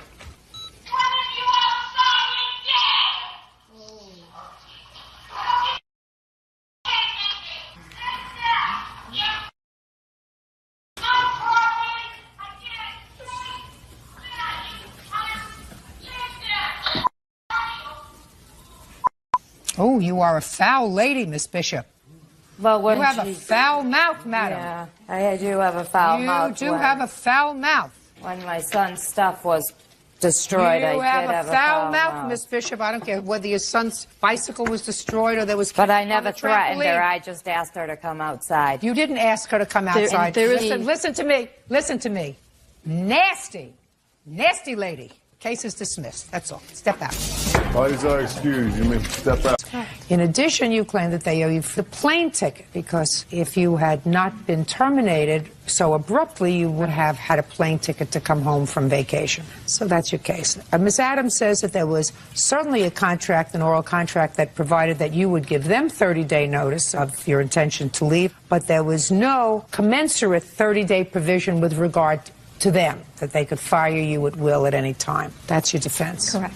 When did you begin your employment with the Adams family? I started working for them February 14th of 2005. How did you find Miss Burak, Miss Adams? Through a nanny agency. What was the name of the agency? I actually don't recall the agency. It was Elite Domestic Agency. Could you keep your voice up, please? Hear my voice? Ah! Keep your voice up so I can hear Agency. you. What? Elite Domestic agency. February 14th, 2005. And you worked until when, Miss Burak? Last day I worked was August 11th of 2006. Total of 18 months. Miss Adams, you have a little boy or a little girl? Little boy. How old is he? He's 2.5 years old. So he was a little less than a year old. He was when Miss Burak came. Correct. And she took good care of him? Yes. Do you work? Yes, I do. What kind of work do you do? My husband and I own a design firm at the Pacific Design Center. So you really relied on her to be the sole custodian of your son while you were at work? Absolutely. And this is your only child? Yes. Tell me why you fired her. There were many incidents that led up to the termination. It was definitely a culmination of incidents. The last incident was Danielle going on vacation. When did she go on vacation? She went on vacation. The dates changed. So at first she wanted to take off August 11th, 14th, and 15th. On the day of the 10th, she requested to take off the 14th, 15th, and 16th. And that was a pattern with her. She was very notorious for always leaving and not coming back the day she was supposed to come back. So that was not surprising to me that she requested those 3 days. I had to reschedule my meetings, and I said that was fine. The day she was leaving, I said, please, please come back on the 17th. I need you back to work. Now, the 17th was what day of the week? Thursday. I said, I have meetings at work. I really need you to be back. And she hugged me and she said, I will be back. In my mind, I thought, I'm sure something is going to come up, whether it's the plane, was delayed, there was something happened, something was going to come up. And indeed, on Tuesday, I got an email saying that she wanted to take Thursday and Friday off and that she would be back to work on Monday. I sent an email saying, and I spoke to my husband and I said, I cannot believe this, but at the same time I could. And I said, I really need you back to work on Thursday. Please come back to work. And she basically then sent me an email saying that she had another person that could come in and fill in for her. Who did she have to fill in for her? A friend. A friend who is whose also name a is? nanny. I believe her name is Simone. Had you ever met her? I met her once. So I was not comfortable with... Do you know who she works for? I do not know the mother. So I really don't know anything about her. Okay. And so she said that she wanted to have her fill in. And I said, no, that's not going to work for me. I don't know who she is. I don't feel comfortable having her watch my son without me there at the house. And she sent me an email saying she's very trustworthy and she's my friend. And I said, this is not personal. I don't know who she is. No. And I basically said, again, I needed you back to work on Thursday. So when that avenue closed, she then said, oh, by the way, I didn't get my paycheck on Friday, the Friday prior. And the reason she couldn't come to work was because she didn't have a plane ticket to come back to work. So, just everything going up in the air now. What was the lie? Was the lie that there was an annual event in Santa Fe that prevented her to coming back to work? I'll find out in a minute. Okay. There was no lie. Just to say, I'll find out in a minute. Sure. She wanted the extra 2 days because the extra 2 days meant the extra 2 days plus a weekend. Where was the boyfriend? The fiance was in New Mexico. With you? Correct. And Is his that where daughter. he lives? No, he was out in New Mexico for work with his daughter. Did you travel out there together with him? No. They drove together separate earlier, and I flew on my own. Okay. When were they coming back? They were coming back on the following Monday. So you were going to be flying home alone, according to you, on Sunday. Well, I was going to fly back Wednesday night to be back to work for Thursday and Friday. Yes. And I didn't receive my paycheck for my last 2 weeks of pay, and I kept asking Lisa why I wasn't getting the paycheck, and she wasn't addressing it. And I didn't have the funds in my account to purchase a ticket back to work. How did you purchase the ticket, Miss Burak, to go out there? I had money in my account. Well, I want to know how exactly you did that. Did you pay for that ticket in cash? Did you pay for that ticket with a credit card? How did you pay for that ticket? I'm sure you can document it for me. I paid for my ticket online. Online with what? With my debit card. You have a record of that? I don't. I have a record of flying back, but I don't have a record of that, no. I'd like to see it. Okay.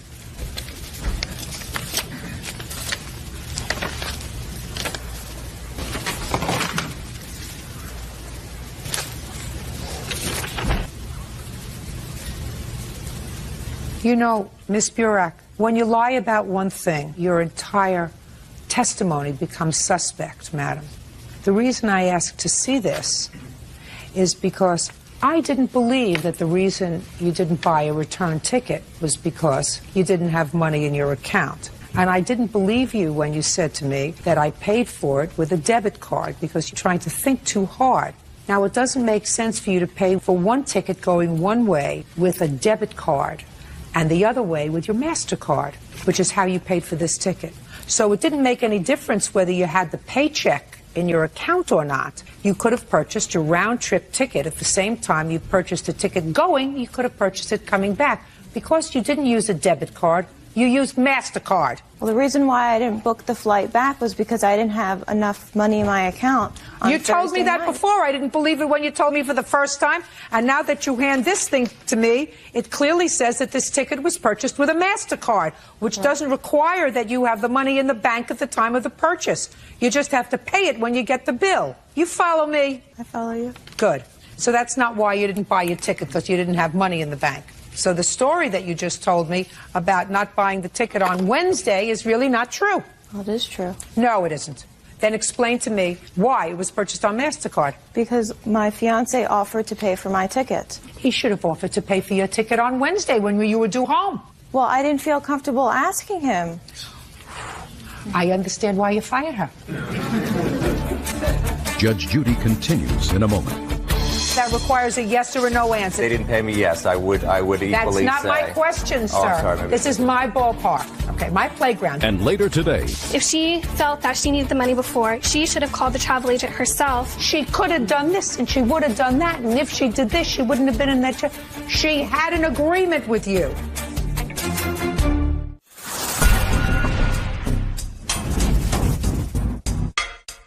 In 2007, Tyrone Whitford was found murdered in her own home. Somebody's seen something. Nobody should have to wait this long for justice. Cold Justice, tonight on CBS Reality. Sauce for the night, white chocolate, coconut, and mango sauce for the day. Pleasure is always on. Everyone, meet my boyfriend, Jake. What's up, everyone? What is all over your feet? Oh, they're flowers. I study botany, so... Oh, you're a plant guy. Resting dad face back there likes plants, too. Grab some pruners. Let's prune.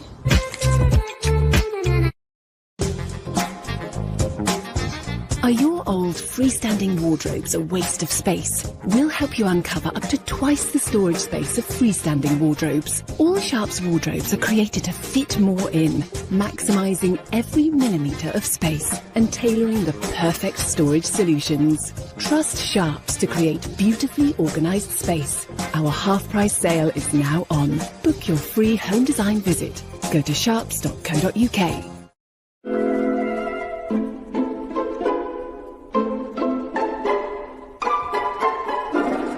Take control of your tan. Discover Dove's deeply moisturizing, fast-absorbing self-tan that lets you choose the level of your tan. Dove Gradual Self-Tan Collection.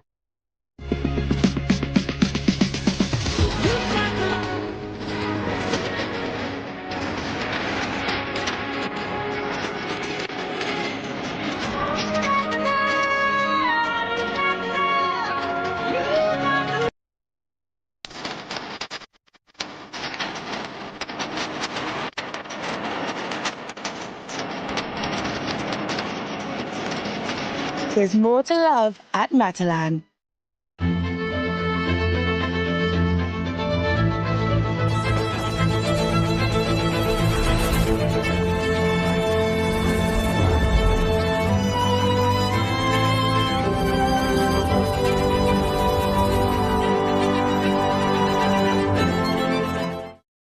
There's help for households. Are you over state pension age?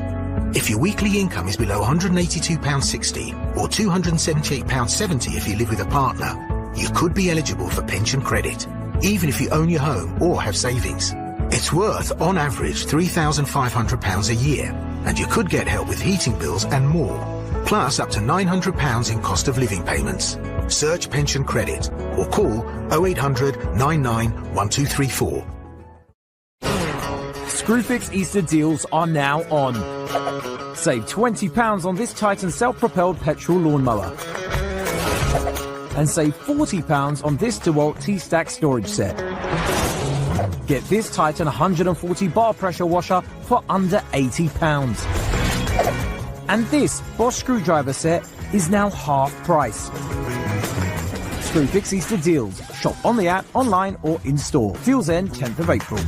Hellmann's Real Mayonnaise. Every dollop is so rich and creamy. It makes any food, delicious. Hellmann's Mayonnaise.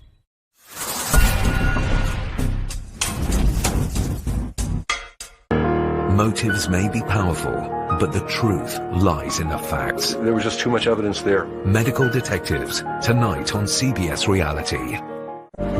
Join Dr. Nell Darby, crime author and... Tina Smoot is suing ex-boyfriend John Bambino for a loan she made him while he was between jobs. John claims Tina manipulated him with her money. All rise.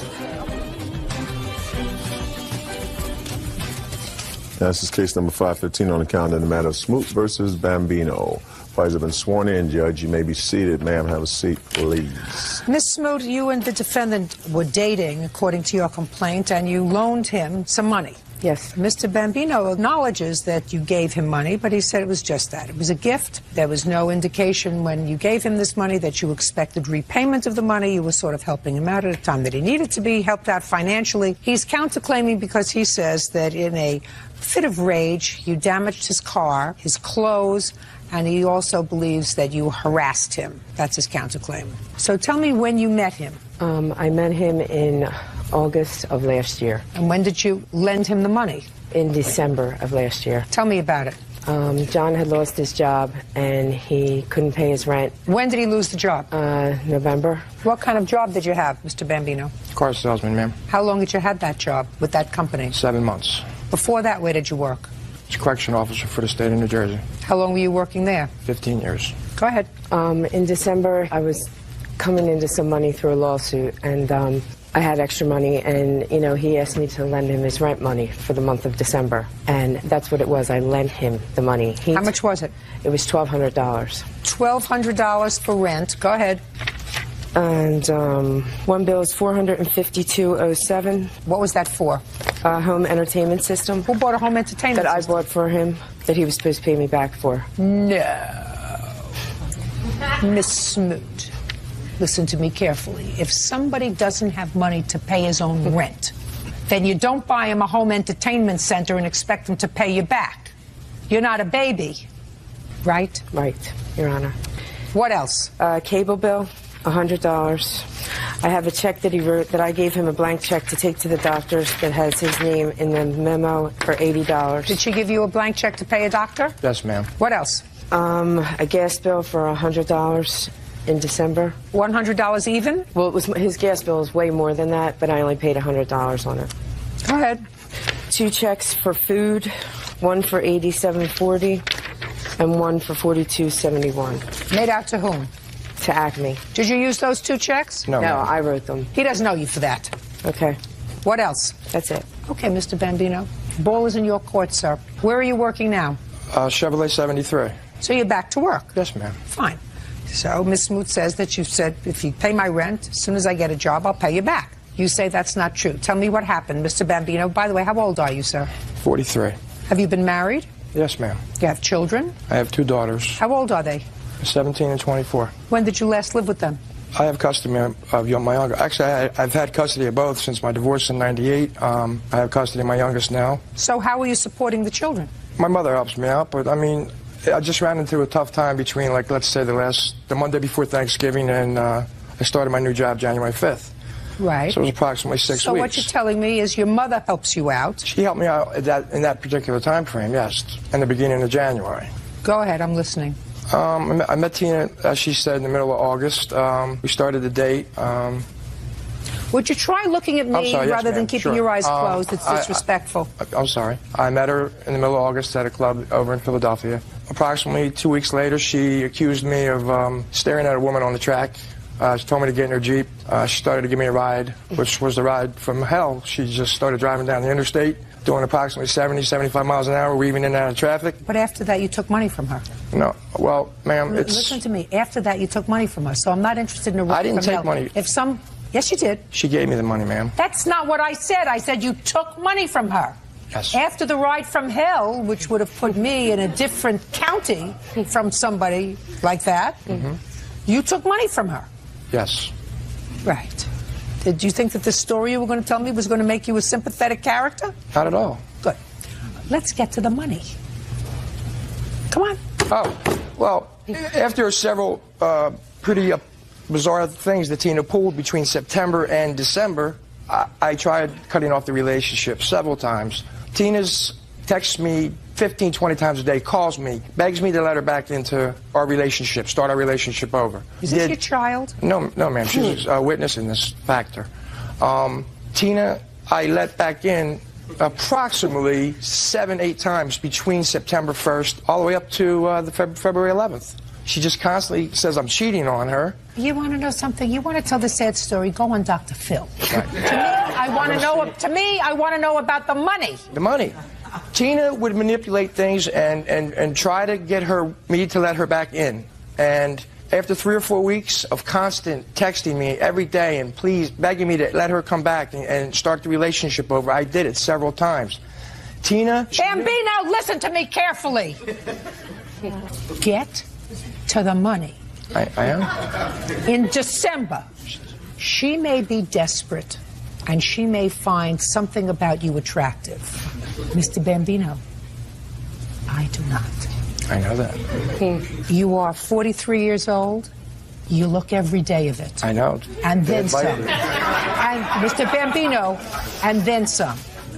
I have children who are 43 years old, sir. That's not you. That's the first thing.